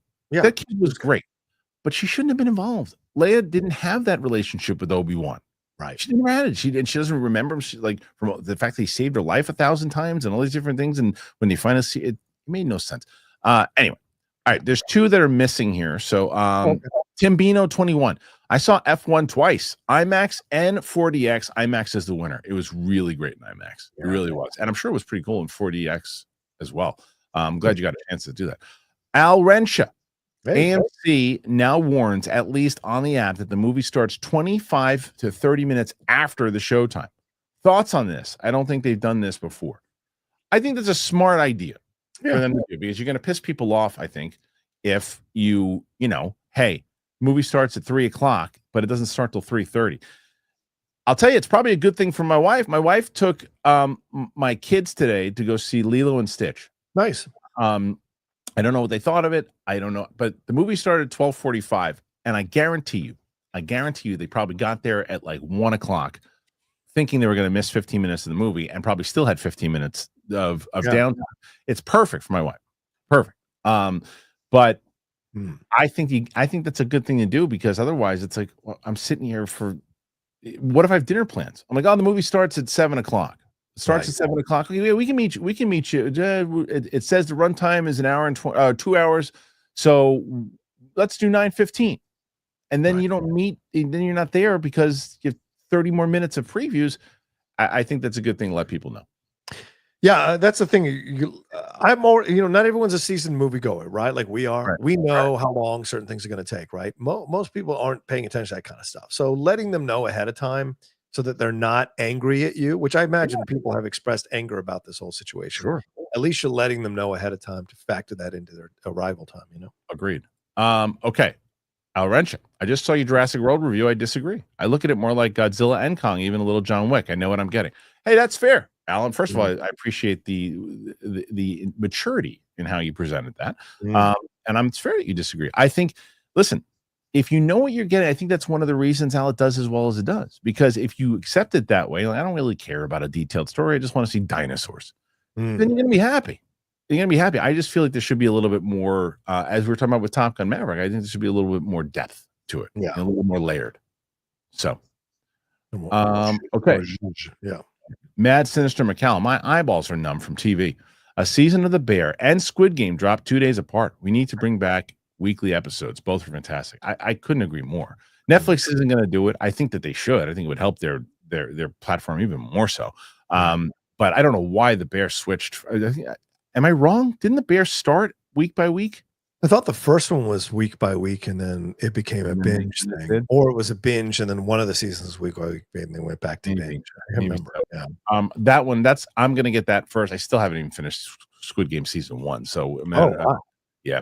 Are you liking what's first of all, what's the landscape as far as what people are thinking about the latest Squid Game, and how are you feeling about it? It seems like, well, I've only gotten 2 episodes in. We had to stop after the second episode because it was so emotional. And so we're going to try and finish like 3 of the episodes tonight and then finish it out the next day. Okay. But so far I'm happy about season 3, but I've seen some reviews where people said that right after episode 4 is when it kind of veers into a place where some people have had issues with the finale.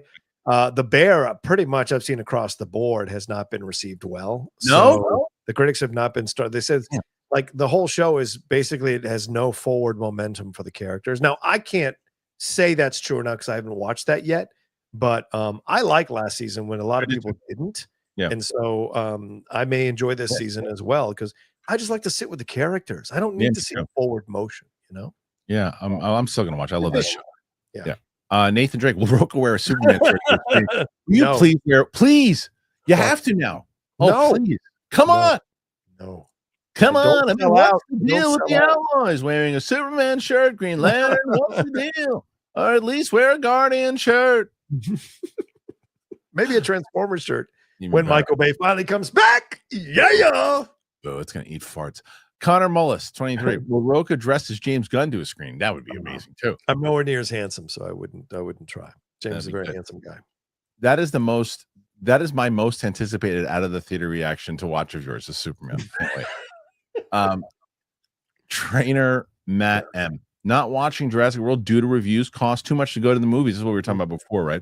F1, F4, Soups, plus the family is not going to want to watch to see dragons, and that plus 100 alone. That that was the other thing. The stupid mutation dinosaur thing. I'm so over it. Dude, there literally is a dinosaur that looks like a rancor. It's so stupid. It's so stupid. I'm like that looks so ridiculous in general. It's got this big dumb head and it's like moving around like that's it. It looks like it should be in Star Wars, not Jurassic Park. And I think it was in the last one too. Yeah. But I do think that this is what we're talking about. People go, I don't want to spend that kind of money. Just not doing it. Especially families, man. Yeah. Roke at 61 already, starting the week out good. Can he hit 100 at least to put Roxy on her toes? I am Two Fly Cam, more looking forward to UAP or Odyssey next year. Well, as far as movies go, I would be lying if I wouldn't say the Odyssey. The Odyssey, for what it could do for the topic of the UAP, if done correctly, the UAP movies could be interesting, especially Kaczynski, who's coming off of F1 and what he could do with the David Grush movie, the Spielberg movie, the Bob Lazar movie, the documentary. There's a lot that can happen for the topic. But as far as movies go, I don't know if there's a movie that I'm looking forward to more than the Odyssey next year. Yeah. That trailer is Wednesday, I think, right? I think the trailer's coming out this week. Got to be, because they're going to start showing it before Jurassic. Oh, that's right, because Jurassic comes out on Wednesday. Right on. Yeah. Yeah, that one I will be. That trailer I will be reacting to. As much as I don't want to be, I will be. This is very, very, very generous. Thank you so much. Hey. Very kind. I've been working during the live shows, but off today, so you can watch live. I love that. Thank you so much, and what a very kind donation. My favorite movie was so far this summer has been F1. It's such a great old school like throwback movie, isn't it? So much fun. What's your most anticipated movie this fall? Glad I could support the channel today. You want to see John's eye roll? Yeah. I have 3 anticipated for the rest of the year. For fall and winter, I guess. Okay. My top 3. Okay. Number 3. Avatar. No, Bruce Springsteen at number 3. Oh, nice choice. 2, Avatar. Okay. 1, After the Hunt. Which one's that? The Predator one? Which one's that? It's the Luca one. Oh, Luca Guadagnino one. Right, because of Julia Roberts. Not just because of her, because the movie, because from everything that I've read and everything that I've seen, and I've read a little of the script. Speaking of the bear, Andrew Garfield, it's got a damn good cast. I'm telling you, this is going to be an Oscar nominated film. I thought you were going to say Anaconda. I thought for sure you wanted to see Anaconda too. How about you? You got a top one? I'm glad I could support the channel today. Also, I don't know if I've got a top. I mean, I'm looking through here. I mean, right now it's still in contention. Wait, they said the fall. Tron Ares. Tron Ares is definitely in top 3. That's a trailer I haven't seen either. There's a new one. I don't think there was a new one. No, in general. Oh, in general. Right on. Yeah. I guess I would just say Tron Ares. If we're looking at the fall, I don't see much else in the fall that's like getting me excited overall. I don't know. It looks kind of. Is it Weapons this year in the fall, and then Predator Badlands? So I would say those 3. Those 3 are the choices. Murphy-Durf. Hey, congrats on the Cinephiles Star Trek Voyager HM. What's HM? Thank you. Voyage Home. Yeah. Oh, part 1 is Chef's Kiss. Kristian, you a Trekkie? No. If not, Rocha, why do you think with all his sci-fi love he isn't? Oh, because he loves Star Wars, and so he's one of those guys. You know those guys that I don't hate Star Trek. I just don't like it. Yeah, it doesn't work for him. It doesn't have the same kind of magic, and I think Trek appeals to certain kind of people, and Star Wars appeals to more people, and that's just how the approach is. But thank you so much. Yeah, Scott Mantz came back to be our guest on the Cinephiles podcast, and we are doing probably a 3-part dive into Star Trek 4 Voyage Home. So it's been a lot of fun to go back to that one. Yeah. Well, I don't want to ruin it for you, John. But if you're going to react to the pilot, there's definitely a little Star Wars, Star Trek stuff going on in there. Oh, of course there is. Of course there is. Mr. J. Anderson, I loved F1. I saw it twice. Jurassic on Wednesday.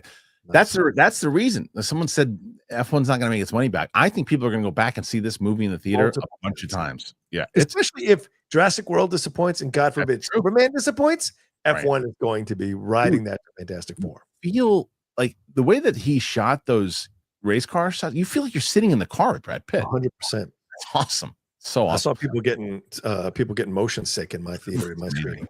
It's amazing. Mr. J. Anderson, Warner Brothers make that Days of Thunder crossover happen. Please. From your lips to God's ears, please. Please. That would highly jump to my most anticipated movie, whatever year it comes out. I am just like him. 55 million domestic opening is not impressive for a $200 million tag. You're crazy. You're crazy. You're crazy for the kind of from what that movie is right now in an Apple spending world. Yeah, I know it's different precedent, but it's a good number. Especially the international number is what made it happening. Because you can have it as long as if the international would have not been good, then I would agree with you. But I think you're nuts too, Fly, and I love you. Also, Kenobi season 2. I just found out about it through John. More cringe fight scenes and nonsense writing. Lucasfilm is a joke. Well, look, if it turns out that that's what they're going to do again, I don't think Deborah. And I say this every time. Deborah Chow did a great job of Mandalorian. I think she was the wrong choice for Obi-Wan. Yeah, I don't think she was not the right choice, and the writing was atrocious on that show. So let's see if they change that, and if they can actually say, look at the kind of love we're getting for Andor. Let's do that. If they can actually do that, and that's the way you win back fans. That's what to admit that you messed up. Yeah, we messed up. Let's do better. Let's do better. Yeah, but we'll see. But I'm with you though. If it's the same thing, then it's just gonna be more of the same criticism and like nice try. You just dropped the ball twice. Yeah. Black Mama 17. Yeet. I had front row at Raw last week. Got some Becky sweat on me. Tasted like garlic parm. Oh my god. Anyway, Solo teaching Fatu a lesson. I saw an interview with Solo that I really liked. This guy has remade himself. He really has. They let him go on the mic, and he's able to play the funny moments, the hard moments. Yeah. I did a live watch along a Night of Champions on my channel. It was not a good premium live event, in my opinion. Yeah. But Solo and Fatu were fantastic in their match. So those guys, there's a future for Solo. Solo, who's looking to be like the forgotten guy in the bloodline, has really reemerged over the last 6 months. You know what this reminds me of, John? What's that? It reminds me of The Rock a little bit. Yeah, a little bit, just like Roman, right? The reason I say that is not, do I think he's got the same charisma as Rock and Roman? No, I don't. Yeah. But what I mean is someone who's just kind of like, oh yeah, that guy. Mm-hmm. And I saw like him playing the humor, and he said that one thing. I can't remember what he said, but he's got one word. It's got 4 letters. He goes, stop, and he's like, and I'm like, that's like you're letting him be himself instead of just this stoic face, like I'm gonna put my thumb in your throat. And it's like clearly the guy's funny, and clearly he's got a personality, and they're letting him use his personality. Yep. That is how you turn people into stars if they can capitalize on it. I think Solo is he's in the right place right now. You got to know how to poke the audience, and piss them off while they respect how you're poking them. That's the line you have to walk. Yeah. There's no way Goldberg wins the title tonight, right? Oh, God, I hope not. Oh, or is it not tonight? Saturday's main event. So I think it's next. Saturday, right? I thought it was on Raw. You're right. No. God, I hope. Yes. Black Mamba 17. Jade's the worst wrestler on the roster. Why do they keep pushing her? Because in a second, she can't wrestle or talk. If they put her over Tiffy, it'll be a little crime. They very well might. And I'll tell you why. This is going off the old school Vince mentality. She looks like the ultimate superstar. She looks. I don't disagree with anything that you said. I don't think she's a great wrestler. I think she's terrible on the microphone. But she looks like a damn superhero. She does. And she looks devastating. You give her a run, and then you put Tiffy over even more by having her take the title back. So I do think it's going to happen. I do think she's going to win the belt. Oof, God, I hope not, but you might be right. We've seen WWE do this in the past, so wouldn't be surprised. But at some point, enough with the potential crap. Like 8 years she's been training, and this is still the best we can get. There are wrestlers who study for 2 years and do way better than she does in the ring and on the mic. But you're right. It's the look. It's the total package type of thing. And they're going to push her until they can't push her anymore. And eventually the crowd will turn. It will. And strangely, though, like I said, though, it elevates Tiffy if you take the belt away from her and then give it back to her. Look at Gunther. You know, he's a two-time heavyweight champion. He's a two-time, or he's a long intercontinental champion, but he's two-time champion now, and they put it back on him because it carries him. And you know, he wasn't out of the picture after Jay beat him. He just was building back up, and then so that's how they'll do it. I want to say one thing. I think we've started the John Cena face turn. We've seen the face turn. It was Night of Champions, that match. There are 2 or 3 moments.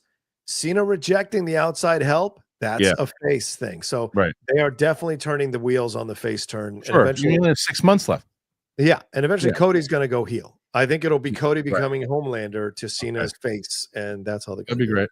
Matt Krugman sadly left the show of Ballerina Saturday afternoon. There was a pervert next to my lady. Oh my God.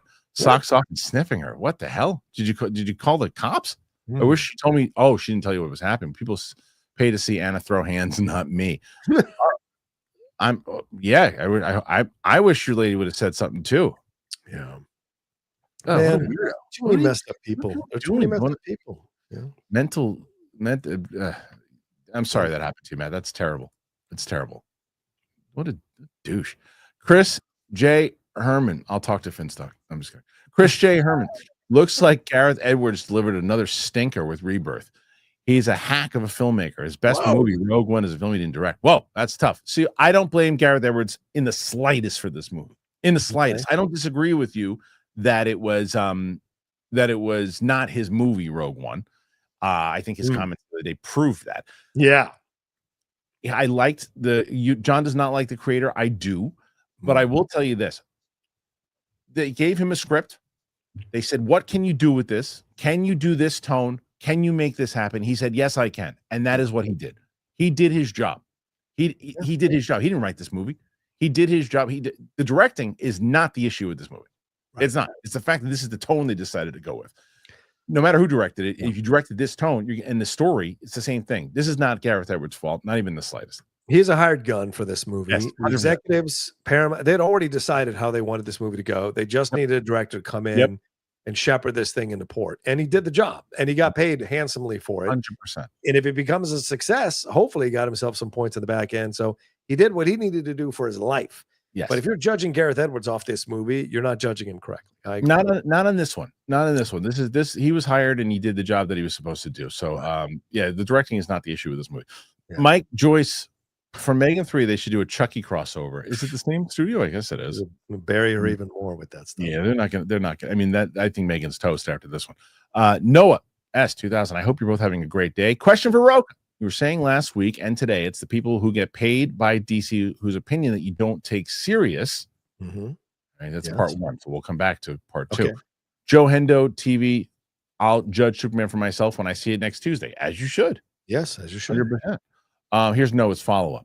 Okay. Oh, with that same logic, should we not take Kristian's opinion on his sponsor serious since they pay him? I just think that logic is flawed. People can get paid and still be honest. Love you. So let me address that. First of all, Kristian verifies the stuff that he promotes, right? And all of us get sent because I promote stuff on my channel sometimes as well. My podcasts that I do, they send me the products, and then I decide if I want to sponsor them. And I think Kristian is the same way. That's the difference. If you're getting paid by DC to have positive comments, if you're working on a DC show, you don't want to risk getting fired from that show because you are encouraged, having worked with studios before in the past, you are encouraged to not be negative about the studio or about the projects. And that's the game there when you look at it. That's the difference, right? You don't get to have your own opinion. You can have, but it's essentially given to you what you can say, what you can't say, what you can talk about, what you can't talk about. Well, they don't want you to shit on it. Obviously, if you don't like it, they're just like, keep your opinion to yourself at that point. Because you're working for the company. I mean, that same thing. Look, same thing as when I was working with Skybound. If I didn't, and I didn't watch Invincible, and I still haven't, I should. But if I didn't like Invincible, I wouldn't start crapping on Invincible because it's not working on the company. It makes the next day awkward, right? Yes. But as far as sponsors go, John's 100% right. I don't take, and I've told you guys this. Yep. I don't take the sponsors if I don't. I've had many people come to the show, and I go, "That's not right for my audience. That's not right for me. That's not something I would ever use, and that's not something that I can ever really talk about."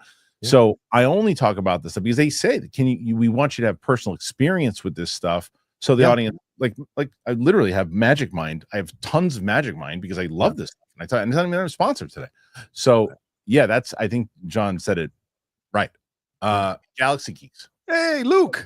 Yeah, there you go. You got it right. Rocha, have you thought of jumping on the K-pop Demon Hunters reaction train? The movie's trending like crazy, and the reactions are killing it. I should, but my regular editor has gone back to doing his own channel, so I haven't been able to do reactions. I got somebody for you. I got somebody. It's got to be a good cost. I can't pay like what you pay. So no, it's a good cost. I'm sure. If they're willing, I'll connect you. I'll connect you with the with my guy. He's good. I would love that. Yeah. Corn Emperor. Weird how Rick and Morty aren't relevant anymore. Don't tell Marvel that. They hired all their writers. Is they're not? I mean, the show's over, isn't it? Well, I think he's trying to say what they talk about on the show. But yeah. Oh. Tim Sim. What's up, Tim? First of several to come. Thoughts on what is apparently Jade's push in WWE? Feels like only very casual fans and marks are swooning for her. Feels like the Super Cena push and the pre-Tribal Chief push of Reigns in the 2010s. No, Reigns could wrestle. Reigns could wrestle. There's the difference in there. He just wasn't over with the fans. Right. Yeah, he was always gifted in the ring. He just wasn't, but he was never really great on the mic. He got better on the mic. He did. Cena embarrassed him. Yes, and that was the moment where you get better or you get out of the business. And he got better. Yeah, he did get better. Yeah. But yeah, I don't know if that's why people kept saying like Jade for Storm, and I'm like, I saw that. She looks like Storm. She looked. If you could sure get anybody in the image of Storm, it's Jade Cargill. She looks just like her. The build, everything. If you were doing Lionsgate does X-Men, you'd have her as Storm. Go ahead. There is no world where she should play Storm because she can't act. She's not good on the mic. Yeah. She can't act. Corn Emperor, 23 days until Comic-Con. Are you going this year? No. Not going this year. Wow. I might go down to see the boys and have like dinner or maybe do a meet and greet or whatever. But yeah, I don't go around big places anymore. With a lot days are over. You were like all over that back in the day. My friends are working. My friends are worried I'm becoming a hermit. It's not that. It's just I value my time. I value hanging out with my lady, and I don't need to go and expose myself to pounds of sweat and smell and all of that. Like I'm kind of done. Yeah. I tell you, the only time I've told this story before. Unless I'm on a panel. Yeah. Good. I don't know where it was. I can't remember. It was in Anaheim. I'm pretty sure. I can't remember. I don't know if it was WonderCon or what it was. I can't remember. But I've told this story before many times. Ellis and I were walking. I know I can tell you the spot where we were. I knew it that clear. And John, we walked by and somebody walked by us. Oof. There was a smell. Yeah. I still, to this day, I don't know what it is. It wasn't bad breath. It wasn't body odor. I don't know what it was. It brought me to my knee. Ellis looks at me, what's wrong? I go, you didn't smell that? And I was like, it leveled me. It put me down on one knee. I was like, that was the worst smell I've ever smelled in my life. I'm not kidding you. I took a knee.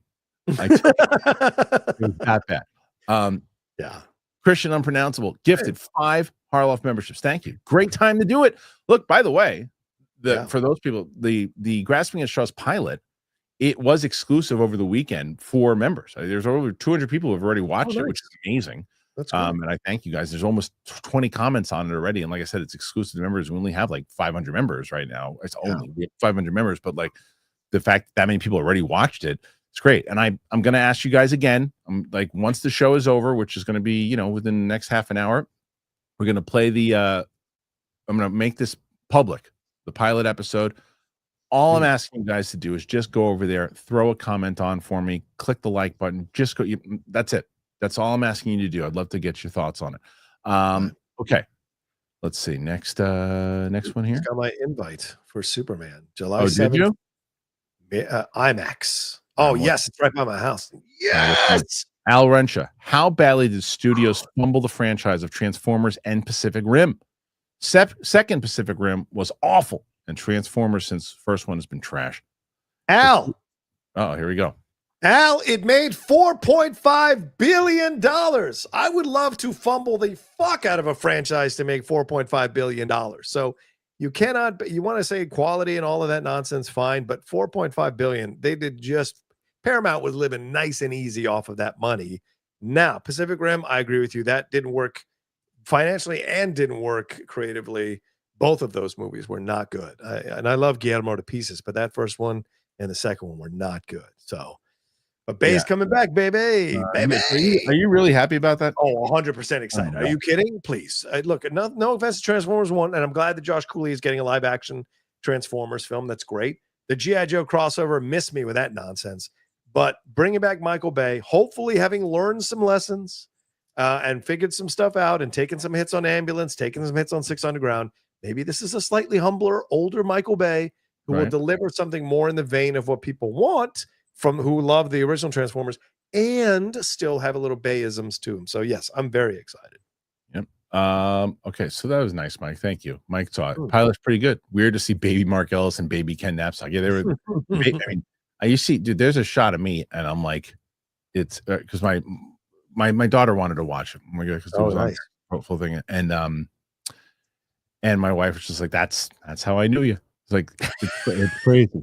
It's crazy how. She's like, I cleaned this up. Dude, I mean, like the thing, like you'll see like how it's when you knew me. Like, of course. The hair was longer. Yeah, totally. I am too fly Cam. Let me direct and write Kenobi too. I'll blow right Deborah Chow. Well, let's see. We'll see. I don't know your work. I don't know your past work. Tim Sim. I enjoyed F1. Simple sports story. Yep. We saw many times. Yep. But executed excellently despite taking shortcuts in how F1 as a sport works, but that's okay to me. Agreed. Yeah. Saw it on IMAX, still Limax size, but great sound and laser Russian. I think that's more than a fair review. I would love to go again today, man. I'm kind of, I'm busy today, but I would love to have carved out 3 hours today to go see it because it's so good. Yep. Big Gill Studios. Kris, I applaud you for wanting to create your own series. Thank you. Becoming a content creator. As a fellow content creator myself, it's a lot of hard work, but worth it when it's well regarded in any size. Yeah, I mean, that's what I said. Thank you for that comment. Very nice. And that's the same thing that I had said is like, look, I'm going to do this. I got one shot to really try to make this thing and just bring it to life. That's my goal. My goal is to bring it to life. It gets picked up. People, something happens with it. Wonderful. But if I can bring it to life, at least the pilot. So that's what I'm excited about. GoPal. The old pilot went up for members of the weekend. I liked it a lot. Thank you. I appreciate that, GoPal. Yeah, I mean, I'm looking forward to hearing people's thoughts on it when once it goes live, and for people who have never seen it before. And if you have seen it in the web form, please go and check it out again because it's so. I just watched it back. I actually asked Collider to take it down. Well, because it's like all clipped, terrible quality. The intro's not the same. It doesn't play. You got to watch each one in short form. It was during a time when you couldn't put full things up there because they would get blocked for putting up.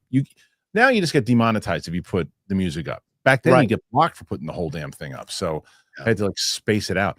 Tim, finally, thoughts on how next weekend's box office will look, giving Rebirth mixed to mediocre reviews, and how the next week box office drop for F1 will be with Rebirth premiering. Hope everyone's doing well. It's a great question. What do you think, John? Well, I think the mixed reactions mean nothing to Jurassic, as we just said earlier. So I don't think that's going to affect the box office in any way, shape, or form. People want to go and escape.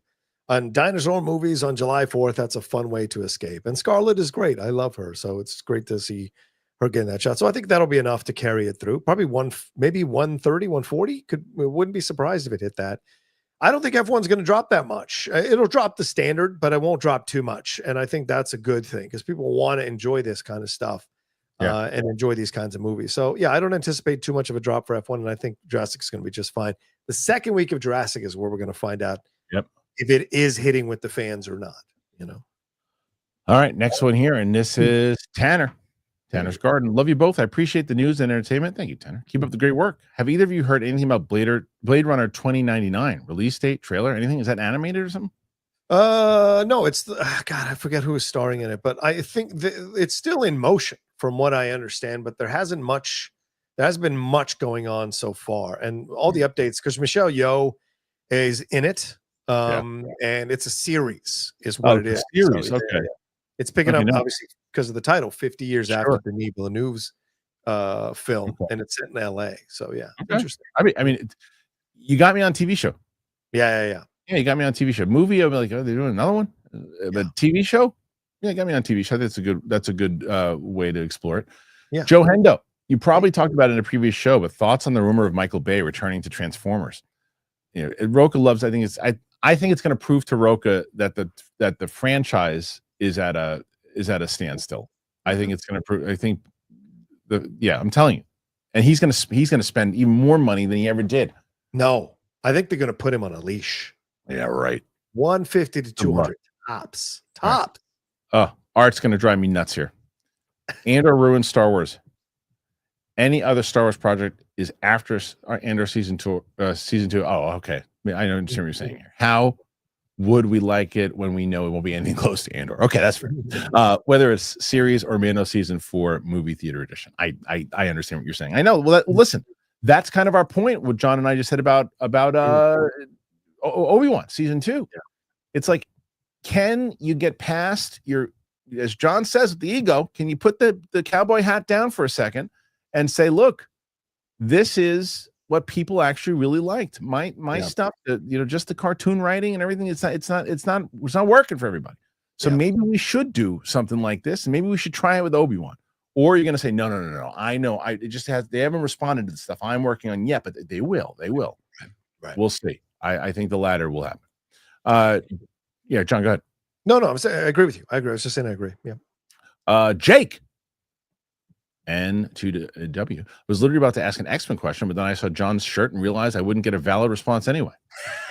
What's the response? What's the question?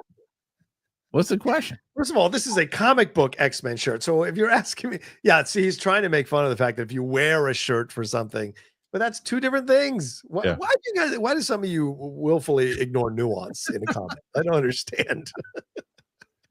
Gopal also like that Kristian is a loser with so many ridiculously hot women all over him, though I've been around long enough to remember the 2007 Harloff stories. Well, I mean, that was 2007. I'll tell you that. But the man's worked he's worked rooms before.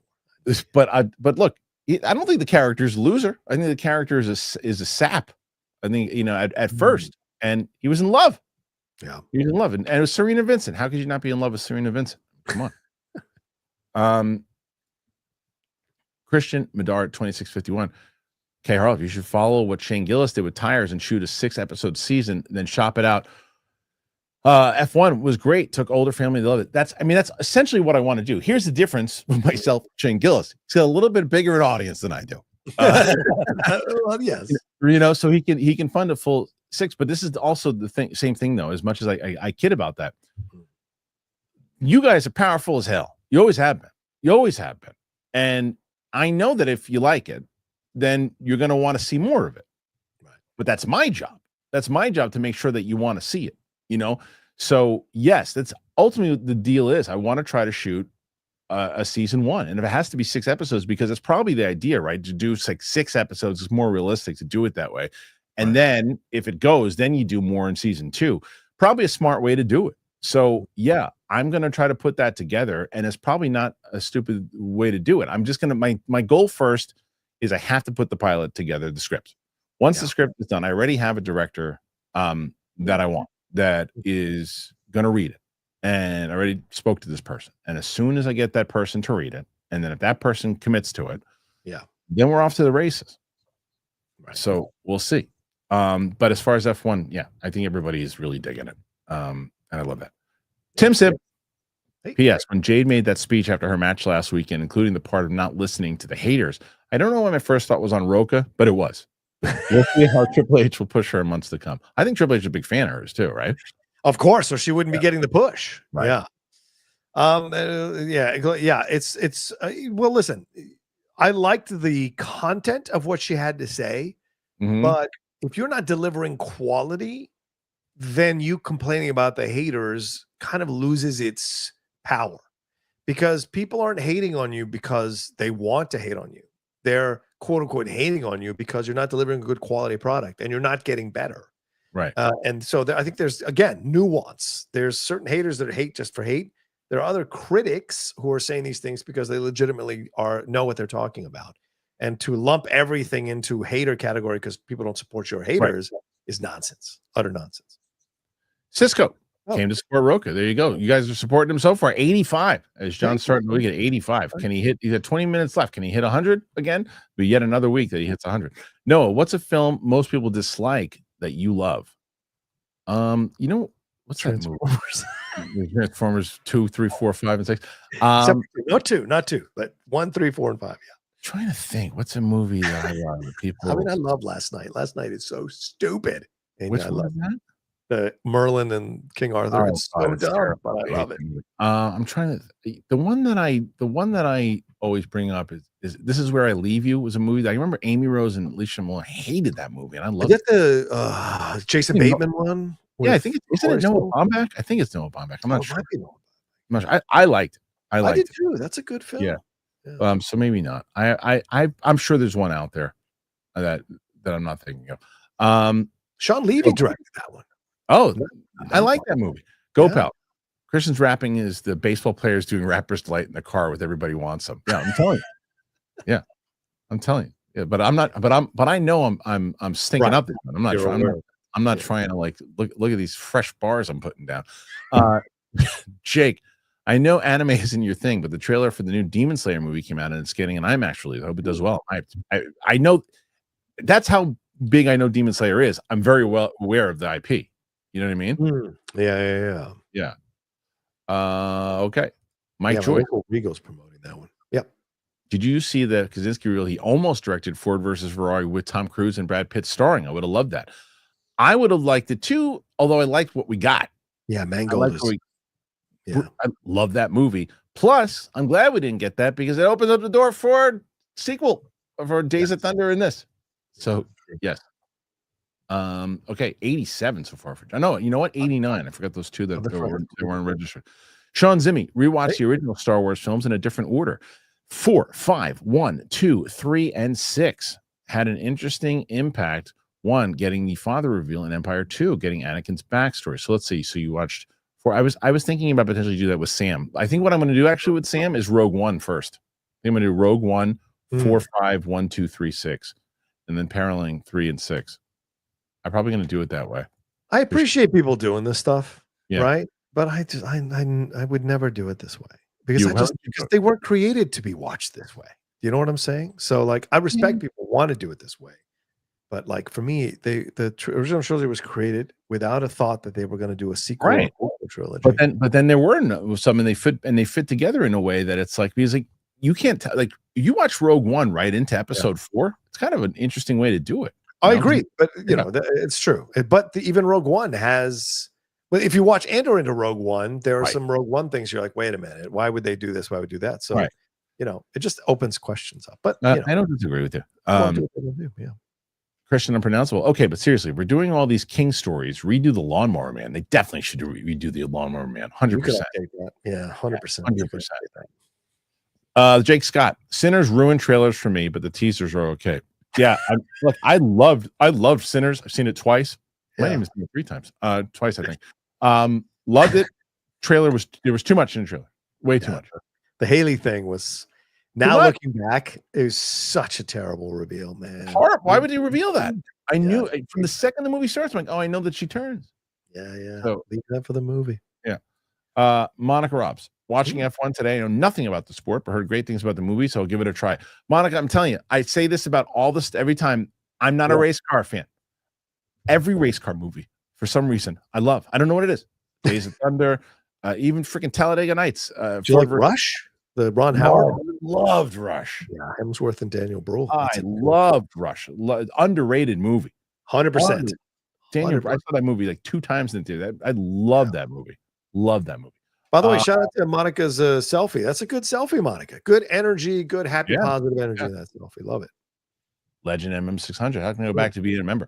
So in the description, it says become a member today. Just click on it. And usually, or even honestly, right now, another way to do it, just go to the Grasping at Straws video on my channel.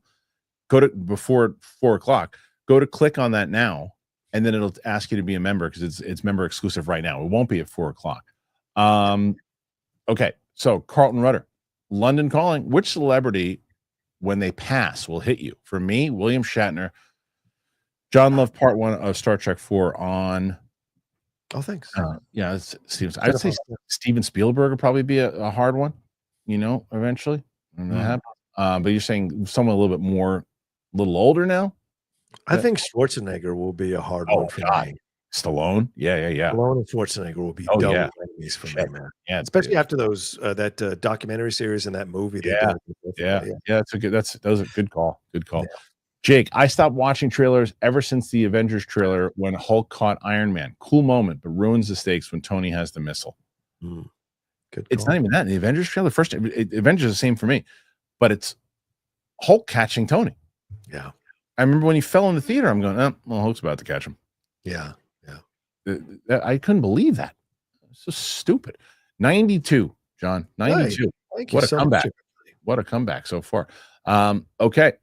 So remember, guys, Crystal's going to probably come in with Roxy tomorrow and probably try to annihilate Rocha. So try to help him out. Alan Smithy. Conan O'Brien should have played Killian, the Running Man host. Play him as a total villain. He'd be a great replacement for Richard Dawson piece. I don't hate that idea at all. If they were doing a Schwarzenegger version of Running Man, then 100%. Right. I don't think that's what they're doing. Yeah. Who's playing that role? Ooh, I don't know. Is it probably Josh Brolin, I assume, right? Oh, well, I thought Josh Brolin was playing the head of the studio, the TV studio. Isn't that the same thing, really? No, because he was the host. Richard Dawson. Yeah, I know, but I don't know. But I don't know if in the story if that's kind of the idea. Maybe the host isn't. Maybe in the Schwarzenegger version, the host is like the main bad guy. Maybe the host is just the host in this thing, and the studio head is the main bad guy. Listen to this: Glenn Powell, Josh Brolin, Coleman Domingo, Michael Cera, Katie O'Brien, Lee Pace, William H. Macy, Sean Hayes, David Zayas. Like that is, and Emilia Jones. That is a hell of a cast, bro. Yeah, you're right. Edgar Wright's another one. Someone asked me this, by the way, and I can't remember. It was a comment that came in because I said that Denis getting Bond would elevate people wanting to be in this even more. And someone's like, well, it's James Bond. Everyone's going to be in anyway. It's like, of course, but that's not my point. My point is now you have bargaining powers if you're the studio, because there are like, when you want to play Bond, it's James Bond. Okay, great. How much are you going to pay me? Yeah, you get to play Bond and you get to work with Denis. Yeah. So you get both. We have you now. So that's the point. It's not a matter of course for everyone. Of course you'd want to play Bond. Plus you got to commit. The fact is, if you can play Bond and who's the director, you can play Bond and go, and I get to work with Denis. So that was my point overall. So real quick, Damon Killian is the character in Running Man that Richard Dawson plays. Dan Killian is the character that Josh Brolin plays. So you might be right. You might be right. It's just combined. Yeah, I think it seems like it. Noah's S2000. I hate AI with all my heart, but I'd be lying if I haven't laughed my ass off at the AI Bigfoot vlogs. I'm telling you, there's going to be stuff that is what people don't understand. And I made this point, John, 2 years ago when they started talking about this. I said, there's going to be stuff right now. Everyone's like, no, you can't replace. You're going to get to a place because you're going to do what I did the other day when you're going through and you're like, oh, all right, well, nobody's really going to make a story about Knights of the Republic, are you? And then somebody does a 2-hour version of it with music, with actors you want to see in it, with music, with all the kind of emotional levels of it. You're like, well, I'll watch it to see like what could happen. Right. You get curious and you watch it because you want to see. And that's the whole point. They're going to get people to watch it. Yeah, I just finished playing Ghost of Tsushima. I finally finished it after all these years of having it. And the ending broke me. I was like in tears. And this is up-res stuff. And if you can, simulate that kind of energy in AI, good night, man. Good night. Yeah. Yep. That's what I'm saying. So, all right, let's see. Okay. So currently at 93. New member here today. Lorena, thank you, Lorena, coming in hot. Again, Lorena, there's so much that we have right now. We have these live streams that we do exclusively for members. So make sure you do that. The Capes and Cowls comic book is what I tell. Make sure everybody has access to that. And then we do the unedited reactions. And like I said, for the next 10 minutes, we have access to the Grasping at Straws pilot. Should you want to watch that? Yeah, members who haven't watched it that are watching now and want to throw a comment into the Grasping at Straws pilot right now, please do so. And here is DUI Champ. I was surprised when you mentioned Californication as an inspiration for your project. It's one of my favorite top 5 shows, not the season with the idiot son as a whole. It's a very special show. The first 2 seasons of that show were incredible. David Duchovny was one of it was amazing. So yeah, you'll see when, God willing, I get this out there. You'll see the comparisons of it when it's out there, where that goes from. It's kind of like the character's a bit self-sabotagey in the way that Hank Moody was. So yeah, I like that show too, California. Like Natasha McElhone, I had a crush on her from Truman Show. And so when she was in California, watched that. Yeah. But this, and it's also, that show is the best Maggie. I like Maggie Grace more on that show overall than I did on Lost. Yeah. I love that show. I love that show. Matt Krugman, you think Entourage revival would succeed today? A revival? A reboot maybe? Like if they changed it. I mean, it's kind of ultimately what the studio is. The studio kind of is that in a certain way, but without the movie star involved in it. You could make that format work again, but not those characters and not that type of, because it's like it was Sex in the City for dudes, and with the culture and the way that the way things have changed now, people wouldn't respond to it. And the same with that, I don't know if they respond to Californication. And they've repeated it, right? Like Silicon Valley is essentially Entourage for nerds, and then Ballers was essentially Entourage for sports people. They repeated that formula over and over again. 3 away from 100 today. Hey, consistently inconsistent. 25. Going to see Soups in IMAX, first IMAX film for me, and don't any specifics to IMAX screening. Sit in the back, sit in the far back. Yep, planning on sit in the back row. There you go. Good or bad idea. That's it. That's the best. That's the best plan. Sit in the center. And in the center, if you can. Well, only because usually in the very back row, depending on it, you have enough leg room. I never sit in the middle at all because I pee, and so I know that, and I don't like walking, and I like to get the hell out of there as soon as the credits go. And I don't like walking past people for a lot of different reasons. One, I don't want to bump into anybody, ruin someone else's experience. Plus, I don't want to bump knees with people. Right. Yeah. So plus, he doesn't want to say hi to everybody either. Like, he just wants to get out of the theater. He needs to go home. He wants to go home. Yeah.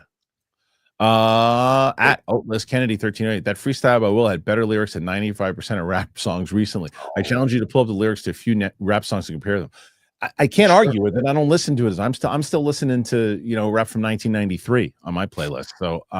So I can't really argue with you on that because I don't really know. I feel like Oatless is an older person. Person. Could be. Because I put a whole Kendrick Lamar album is better than anything he just did. Nathan Drake 253. Am I the only one who really enjoys Lost World? That's the second one. I've got it. That's the second one, right? Yes, I think Lost World is the second one. Yeah. I only saw it once, and it's one of those movies that I just did not like. The second I saw a kid doing flips and doing gymnast moves to kick dinosaurs, I was like, "Oh, I'm out of this movie." I think the mistake was making Jeff Goldblum the lead. The skeptic should never be the lead of something like this, and I think that kind of worked in its under its favor. Yeah, I haven't seen that movie probably since. Alan Smithy 9227. Are you retiring the black cowboy hat, Rocha? Well, I mean, I haven't worn it in years, so I would probably retire. I think I wore it for our Dan show as a joke, but who knows? I mean, maybe I'll bring him back for special occasions, but pretty much, it's time to move on. Come on. Simon Section 1170. Have any of you guys heard of the Vietnam movie Finding Jack? No, a film that was to star a CGI James Dean playing a supporting role. Is it still in development hell? Love the John Rocha channel intro. Is there a new channel intro? Yeah, new intro, new everything has been going on. Yeah, thank you so much. I don't know if it's still in development hell. I have no idea. You? I do not know. It probably is, but I don't know what the end result's going to be because that was novel when it was first announced. Now it seems old hat. So maybe they're falling behind in terms of catching up with this stuff. So Spencer Drake, remember for 1 month.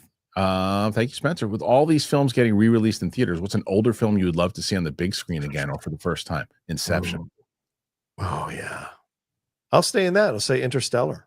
I would love to see the visuals of Interstellar again on an IMAX screen. That would be amazing. I'm looking forward to watching that one again because that's another movie. Then in the first time I saw it in the theater, I was like, I don't know, and then I saw it in the second one. I was like, this is brilliant. I'm gonna. Sam hasn't seen like any of Nolan's movies. Oh wow! So I'm gonna watch all those with her too eventually. If you ever get at the damn MCU, you know what they're showing is that place in LA, the Cosmo, is it the Sphere one that they have in LA? Where they're showing the Matrix in that kind of. I would love. Yeah, it'd be cool. Julius Wyatt, F1 was fun and Megan 2 was trash. Odd double feature. Yeah, I heard Megan 2 wasn't very good. All right, let's see. And this is another one. Daniel, Brain 97. I love the members that are sticking around. I'm 3 episodes in the latest episodes of The Bear, and I don't care about forward momentum. I enjoy spending time with these characters in the world. Yeah, so Johnson. I'm with you, Daniel. Yeah. I don't need to see more forward momentum with these characters. I just want to hang out with them and see their real life stuff that they're going through in the show. Yeah. Michael McKenzie 4726. Happy Canada Day tomorrow, guys. Where is your favorite place in Canada, or what place do you most want to visit? Halifax is the Boston of Canada. My wife really wants to go to Canada and look at like the nature and stuff out there too. For me, I always wanted to go to Toronto, but I always wanted to do a show out there. I mean, when we were doing Schmoes and Schmodown, I always wanted it, and we looked into it. It was hard with the travel and stuff and getting stuff kind of set up there, but I always wanted to do that. Yeah. God, I would love to have been a heel in Canada. That would have been amazing. Yeah. Favorite place? I've never been to Canada, so I would have to say I don't have a favorite place, but I'd love to visit Toronto or Vancouver. I really want to see Vancouver. Yeah. Al Rencha 7479. After F1, do you support Damson Idris more as Black Panther? I could see it. See it. You not for you? Yeah, I don't think there was enough in the film to make me feel like he'd be a Black Panther. But my brother Griffin Schiller over at Film Speak, he tweeted out that he thought he'd be a great choice for James Bond, and that feels more where my mind was after seeing F1. So he could do both, of course. He'd be great as both. But I think Bond would be a great decision for him. I think Aaron Taylor Johnson's still getting it. CC Black 1987. Most anticipated film, Doomsday or The Odyssey for 2026? Odyssey. Ooh. Which one will make more at the box office? Doomsday. Yeah, I agree with you, Kristian. I'm in the Odyssey camp. Even though Doomsday, I'm looking forward to it. I think The Odyssey, I'm more excited to see what he's going to do. Me too. Jake and TW, adding context to my previous Demon Slayer post, the last movie grossed over 507 million worldwide, had a 21 million domestic opening weekend. So having IMAX and more fans before it should do good. Yeah, I'm telling you, like that movie, I'm very aware of it. I'm very aware of it. I just have never seen a single frame of that. But that's just because I'm just not an anime guy. But a lot of people love it. So I'm glad you're excited for that, Jake. Yeah, I want to try that. Definitely. Yeah. Armada. What would you call the F1 and Days of Thunder crossover? Great question. Man, F2. Yeah, I guess someone said that's a lower race. The F2. It's got to be something of I don't know. You know what? I'm not even going to pretend to try to guess. I have no clue. The answer to that. I have no clue. Space Jesus 57. What do you think of Cena obliterating Charles Robinson? It was hilarious. Are you predicting a double turn at SummerSlam between Cena and Rhodes? So this is what Rocha is predicting. Yes, absolutely, 100% predicting it. Cody's just going to get frustrated, and eventually he's going to turn to Homelander. And you've got to redeem Cena. This heel run, as I predicted, has been horrific for Cena, other than the pipe bomb promo. So he has to turn face, and people want him to turn face. The pop when he came out was still massive over the weekend. So people love him and they want to love him. I think him turning face and then Cody turning heel out of frustration makes all the sense in the world. And Cody giving back to the business to help a legend get over one last time and help himself become a heel, which would be a lot of fun. I love it. Cody's kind of boring now as a face. So going heel makes sense. Probably good. I think he's even said as much that he's only got so much left of him as a baby. JR Diaz 2013. In my opinion, John Cena is the most overrated wrestler of all time. That's how Rocha feels too. Yeah, probably. Yeah. No offense to John. I know the 5 moves of doom are important, but I like John Cena. I like him, but as a performer in general, the stupid shoulder block. Who's that supposed to hurt? I don't care how big he is. It's like, whee! It's so stupid. Every time he does it, it's like it's. I've never understood how that move whee got over. It's like that's fucking let's get out of here. We're not me over. Yeah. When they say he's the greatest of all time, I lose my mind. There's so many great technical wrestlers. Not even close.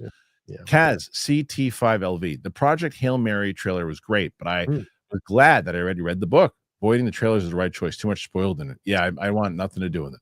I saw the trailer. Nothing has been spoiled for me other than this guy is trying to do what he's been assigned to do. That's the only thing. And I guess there's something at the end, but like it didn't bother me, and I'm still looking forward to the film. So yeah. Noah S2000. I disagree. Thanks for your thoughts and your love. Fair enough, Noah. And I love the conversation, my friend. Unheard Sirens Incorporated watched K-pop Demon Hunters last night. It's fire. Can't believe it was that good. Highly recommend. Kristian, your daughters will love it. You don't have to say that already because I've already watched it 5 times. my daughter, my little one, has watched it. But she wanted to watch it again the other day. My oldest has watched it 4 times. I haven't seen it yet. I have not watched it yet. And I got Luke, who just asked you, has been saying you got to react to it. I'm probably, if Sam's supposed to come in here tonight around 6, I don't know if I'll be able to get to it in time. But I was gonna react to it and then put it up later on. But I don't know if I can get to it in time. Okay, let's see. Joe for show. Speaking of Comic-Con, anyone know someone to get last minute tickets? I'm so out of that loop now. So out of that loop. No, I don't know anyone. Yeah. No. Nathan Drake comments by his correct name, Cocaine Donkey. That was the best. Do you remember that?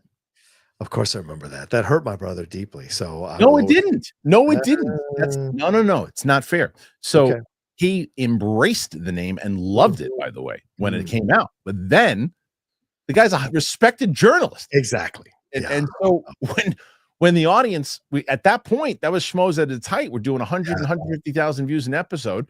And you got people tweeting him, calling him Cocaine Donkey when he's interviewing, high profile actresses. He came to me, he goes, "Yeah, brother, I love it. But you gotta tell him I can't do it anymore. It's just too much. I love it and I appreciate the love, but I just can't do it." And I was like, I understand. So then we amended that. So we just destroyed it. We just destroyed it. Yeah. Mike Joyce, I'll send more support, but Rocha is too mean to James Gunn. 108 for Rocha. I have to balance the universe. You guys are too in love with him. Yeah. Corn Emperor, con stench, especially when they go on for days. Yeah, but that's the normal stench. I'm telling you, none of you want to go through what I went through. None of you. None of you. I'm telling you, I've hit the con stench has hit me before, and I go, oof, brutal. To my knees. Corn Emperor, Pacific Rim 2 missed Del Toro and Hunnam badly. Yeah, I remember that, not liking that movie. I remember we brought up Erika Ishii not too long ago in the show. Oh, yeah, Erika, and she was in Collider, and her and I got a friendly disagreement about Pacific Rim 2. I think she really enjoyed it, and I was like, it was not good. I did not like that one. Jake, NTW, during the Nicole Kidman AMC ad where she's walking into empty theater by herself, the guy sitting next to me said, "Must be a Snow White screening." That's good. That's good. That was a good joke. It's a good joke. Come on. JLM 219. What are the chances they pay Robert Downey Jr. $100 million only to cover his face as a comic correct Doom? He's going to cover his face. He's going to be. I think 10% of the movie, maybe 15 of Doomsday, you're gonna see his face. Maybe. Yeah. I don't see I think the majority of the movie he's gonna have a thing over his face. I think Secret Wars, you'll see him a lot more. If there's stunts, he's definitely gonna have a cover over his face. Yeah. I'll even say this, to be fair, because I've been saying this for a while. Okay. I might even heard something along those lines. Ooh. That's all I'm saying. I might have heard something like that. That's all I'm saying. Grimbear.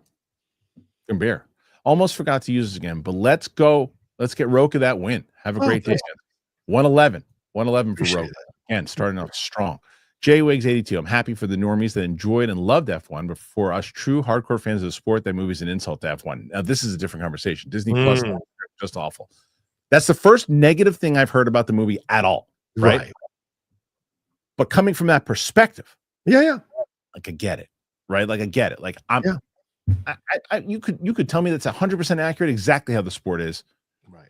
Or you could tell me 180 degree difference. Saying no, you know what? It stinks and nothing is accurate. I wouldn't know the difference. I just watched it for the movie itself, so I can understand that. Yeah. You should see me when I watch Ted Lasso. I want to put my head through a wall. They get so much wrong about the Premier League and English football. I mean, it just drives me insane how bad they are with this stuff. And so I get it. You have to let that go because you have that's why. So, that's the whole point. Like Warrior is one of my favorite. Movies, sports movies, maybe one of my favorite movies of all time. I know there's a lot of stuff inside of it. I actually thought it was one of them at that point in time, 2011. One of the only movies that took MMA as a serious sport at all, right? 100%. Dana White hates that movie. Yeah, hates it because it was like, no, you wouldn't have all those fights in the same night and all this too. Yeah. And it's like as a movie though, and it's still treating the sport differently. But he's coming from a way different perspective than I am, you know. So like I get it. Cowboys fan 92. Am I the only one who thinks Ironheart's great and needed the third set of episodes to make it last longer rather than keeping it only to 6? I'm not going to give you great. I'm not going to give you great. I'm going to give you. I'm interested. No, we're actually about to watch it, the rest of it today, to see how it is. For the rest, and I'm curious how it apparently closes out strong. So I'm excited to see that. Yeah. I think the show is average. I agree with you. I think it got better in the third episode, but those first two were rough, man. Rough. It took a while. The third episode was good. I like the third episode, but I was like, that United Colors of Benetton gang that the hood is in charge of is a joke. Terrible. They are terrible. But she's good. The AI, is good. But that crew is. They should have kept Eric Andre. I don't know why they didn't kept Eric Andre. Joe Hendo TV. Have you guys watched Superman and Lois yet? It's the best Superman adaptation. No, I haven't. My friend is a big producer on that show, and one of the big sources of frustration our friendship is that I have not watched that show. He gives me crap about it all the time, so I've got to watch that and My Adventures with Superman as well. Yep. Joe for show. Hey. You think there'll be some brutal ass beatings in Superman? Something that would make you say, "Oh damn"? I think there will be. Yeah, I think there's going to be some bigger emotional moments in there because Gunn can go that route. I mean, look at Guardians 3, the way that he goes. Yeah. I don't want to open the door to this drama, right? But just about every clip we've seen of the film that has been released, he's upset. Yes. Like, he's yelling at Jane. And I'm not saying Superman gets upset. I'm not saying so. Don't paint me with that. But he yells at Lex Luthor in the thing there.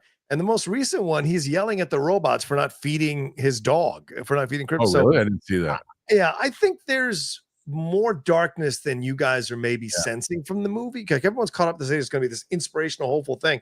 I think there's more darkness in the film than people think, and so that's what I'm sensing. So there might be brutal ass beatings. We will see. Al Rensha 7479. Transformers quality fell off after the first one. Fact. Yeah, nobody's arguing that. Al, it still made $1 billion. Every film he fell off after the first one. During the first one. Cat Mom 4 Jedi. If the AI gate opens with Paul Walker, then we're going to have movies with dead stars, and the remake world will be more and more. Sad to say that people would not care. That's going to happen. When they started talking about this stuff, there's going to be another Die Hard movie with a young Bruce Willis. Yeah, there will be. Yeah, I could see that.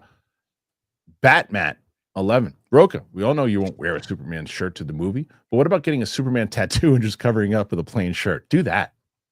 A big old. You're going to do that? No, I'm not going to get a Superman tattoo. I don't even have a tattoo. I would never get a tattoo. Why not? You can do it. You can do it. Come on. Do you have any tattoos? No, I don't believe in that stuff. You don't believe in it? I don't like. Even when I was doing CrossFit, I did CrossFit for 3 years, and everyone's getting sleeves, and this was like the height of CrossFit. Yeah. And I was like, I'm not doing that, man. I love you guys, but I'm not doing that. Joe for show. Knicks fan, Kristian? Yes, I am. Is LeBron on his way to New York? There was all those rumors at back in the day he was going to try. They were trying hard to get him when you were during the Miami stuff. They were trying hard to get him. So maybe he tries to give it one run to bring that championship to New York. I mean, that would put him on. He's already on. He's in that conversation. And if he wins one for New York, I don't know. But do you think is a shot? I think him opting into the contract means that they're going to trade. He's working on getting traded, and they made it very clear. Like, we understand the Lakers are rebuilding, but LeBron wants to win now. So I think he opted in to make it easier to trade him. A lot of people have been floating this Dallas Mavericks possibility, him reuniting with Kyrie and Anthony Davis. F me. If they do that, I think they have a 1-year shot at winning a title. Never going to hear again from Winston. Busy B. Happy Monday. Thank you, Busy B. That Rebirth discussion reminded me of how disappointed I was after watching 2014 Godzilla. Okay, characters, but little to no Godzilla. 100%. 100% because it was so detailed. Plus the fact it was during the height of Breaking Bad, like right around the time it ended, and Bryan Cranston was marketed, and he's in the movie for like 7 seconds. Yeah, good point. Yeah. Corn Emperor, almost 750. Don't forget to like. Yes, please. Almost over 750. We're at 776, and 115 people donated so far today. Grim Bear. Godzilla movies like the original and -1 have outstanding characters and story, but most are basically WWE. Just want to see the big guys brawl.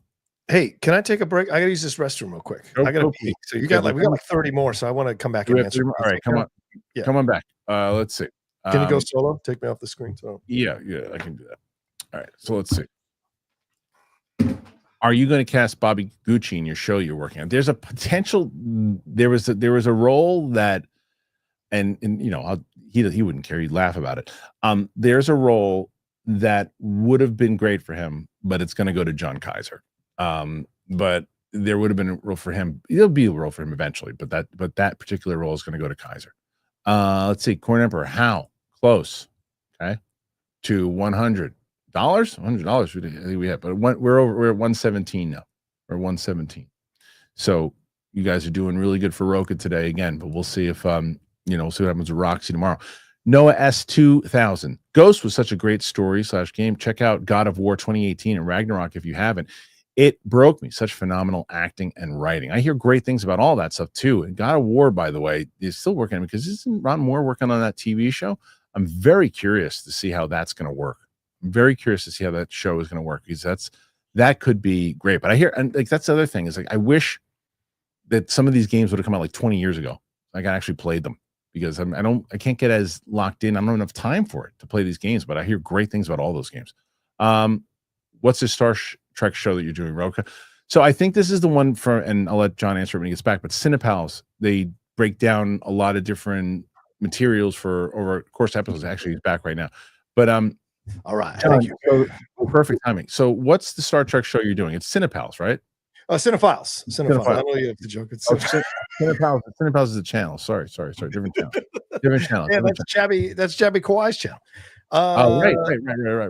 No, it's the Cinephiles is my YouTube it's my podcast I've been doing for 9 years with my friend Steve Morris. Right. We average about 150 to 200,000 downloads a month.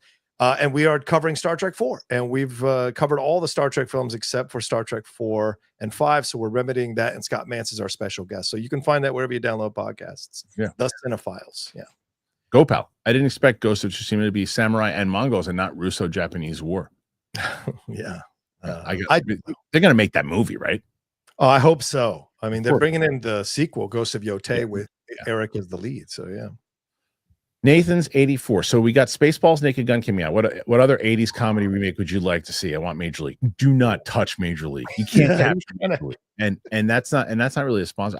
If you want to do like a thing that there's no original cast members. Unless you do Tom Berenger again. But you have to do the actual Major League if you're going to do and get all the teams again. The first one is so great. The second one is farts. But I would say for me, in the vein of those comedies, Police Academy. How can Police Academy? I don't know if the environment is right for Police Academy, but I would consider that one for sure. Yeah. That'd be a lot of fun. Corn Emperor, what movie would you each screen for all us fans? What do you mean? Do you mean as far as if we were like to do a big thing together? Yeah. Probably Warrior. I'll tell you that. Everybody trying. Maybe Rocky 4. Yeah, Rocky 4 is a good one too. Yeah. Okay, let's see. Go pal. I watched the first episodes of Entourage a couple months ago. Really stuck in my head. Dreams that night. No, it's a great show. Great show. Yeah. Nathan, John, don't let Ellis make you hang up the outlaw. That's not Ellis. It's just been in motion for a bit. I was just joking because Ellis the other day was talking about how he doesn't ever need to go back and do Schmo. Hilarious. Carlton Rudder, John, do a vlog up on the West Coast to BC in Canada. Oh, British Columbia. Yeah. I got to find my way to Canada for sure. Yeah. I don't want to travel and leave the country right now, but you don't let you back in. F1 is like a much better version of 2001's Driven. How dare you? That movie sucked. I've never seen that Driven. Oh, it's so bad. I've never seen it. Stallone, yeah. Ryan Ferris, would Days of Thunder Formula One be too Fast and Furiously? I don't know. If you have like Kaczynski doing it, who knows? It could be fun. Yeah. Call Rudder. Call Rocha's Road. Not here. Too tired to move. Fair enough. Armada. Years of Thunder or Formula of Thunder. There you go. I'm in. Okay. I'm in. Please do a Dynamite reaction with your best friend with Sam. That's from Sundral Striker. I haven't. I don't even know if I've seen Black Dynamite, but I hear it's amazing. It's Michael Jai White running. Yeah. Maybe Dalton Leapridge. Warfare still number one for me this year. How about you? F1's up there. F1 and Sinners are both in the conversation for me right now. I agree with that. All three of those. Yeah. Batmat 11 ideas for Days of Thunder F1 crossover. Days of Thunder Apex or Formula or Thunder. Sure, I'm in. CC Black 1987. When is Sam watching season 2 of Loki? It's crazy. Loki is saving Dave from Stark. So right now we're in Ironheart. Then we're going to get to Guardians Christmas special leading to Guardians 3, and then I think it's Loki season 2. I watched some of your Loki. You guys are in such pain in the Loki. In the the She-Hulk one. You guys are in such pain. It was brutal. Doug Developer 8850. Please rank these villains by their intelligence. Ozymandias, Dr. Doom, Lex Luthor. I don't know who Ozymandias. Who is that? That's the Watchman, the guy at the end. Oh, right. I don't remember it well enough. So intelligence, I would put Ozymandias above Luther and Doom, and probably Luther then Doom. I'll let you do that. Yeah. I can't answer it. Corn Emperor, I'll skip Ironheart. Just watch Sam's reaction. Fair enough. Although that was our lowest watched reaction with Sam was Ironheart. Wow, crazy. Considering it's a new show, I thought it would be a lot more. JLM 219. Don't tease, Kristian. What's the skinny on the Mass Doom? All I hear is, listen, you might see him a little less than you think in that one. That's all I hear. That's all I hear. Optimus Climb 6267. What's up, guys? Do you think both the final trailer of Fantastic Four won over enough doubters to be a smash at the box office? Well, certainly, I wasn't a doubter, but I wasn't like looking forward to it. I'm looking forward to it after the last trailer. Yeah. I didn't know there were doubters, man. This looks like it's going to be gangbusters. But if there were, I hope that trailer, because that last trailer was the best one. Yeah.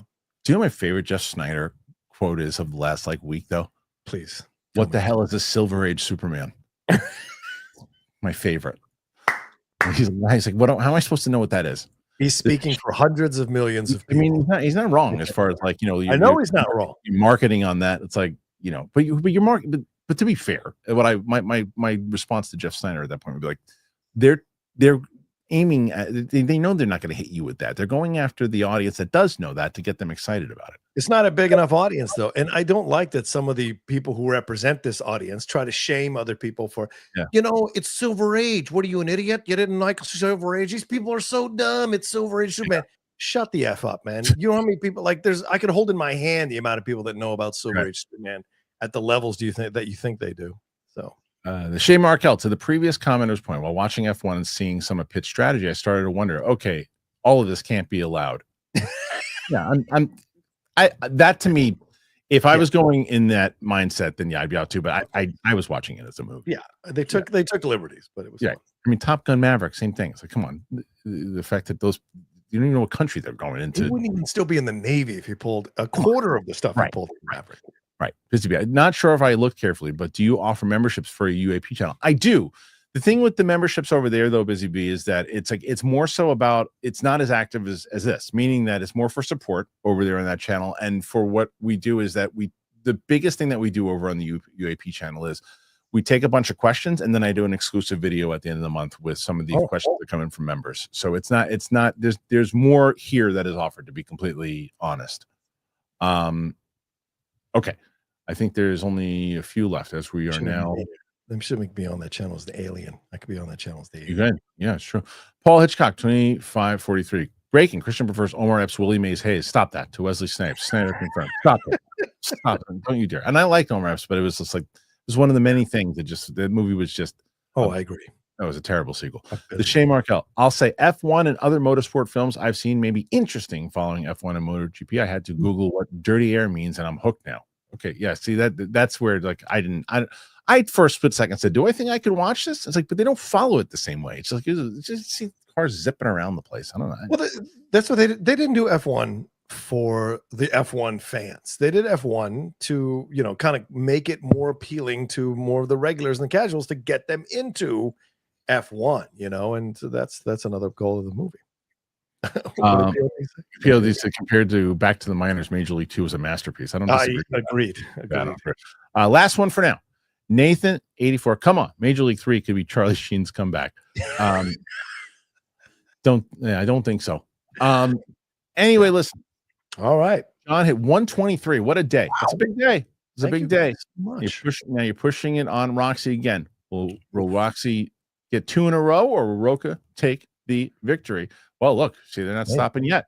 Go, pal. What's a franchise where you came in later than filled in later? I started with Police Academy 4, recorded off TV, then rented the earlier ones. Oh, it's a good question. It always hard for me to think about this. Like, which was one that I saw?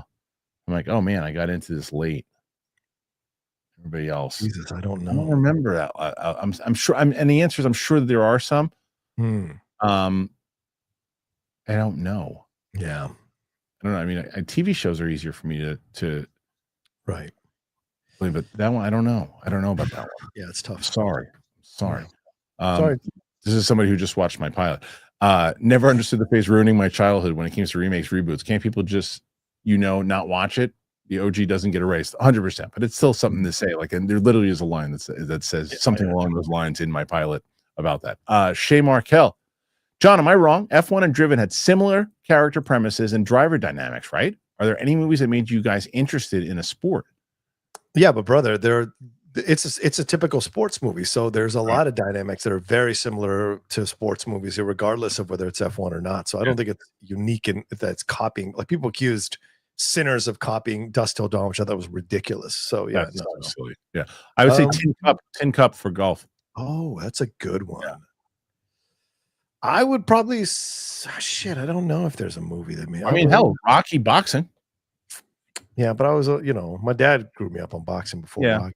Yeah. But that's one I jumped in too late. I didn't see my first Rocky film was Rocky 3, and then I went back and watched Rocky 1 and 2. Yeah, because of Mr. T, I was like, and the A Team, I was like, I gotta see this. And so, edit the movies. I'm not talking about box office and people not going to the theater. I know that many people have gripes, have nothing to do with the 20-30 minutes of ads now and trailers before the movie.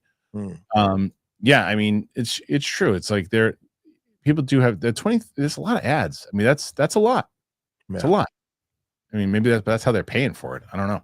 All right, John, we did it. 127. That's pretty damn good. 127 for you. Real quick, what can they find on the the John Rocha channel? The John Rocha channel starting next week. Please head over there now. It's called the Outlaw Nation. YouTube.com/John Rocha says, and come take a look at all the stuff we got going on there on the channel. Everything going on. I mean, I've got my reaction already for that new Lord Miller trailers up today, and maybe I'll do the reaction today or tomorrow for Kristian's, and out of theater reaction on Wednesday for Jurassic Park, or Jurassic World. So come and hang out with me, and Geek Buddies, Hot Mike, Jedi Way, and Spill the Tequila, all going down this week. And thanks, Kristian. Great to see everybody on Monday. Thanks for all the super chats, everybody. Peace. Yes, thank you guys so much. And listen, once again, guys, so thank you to John.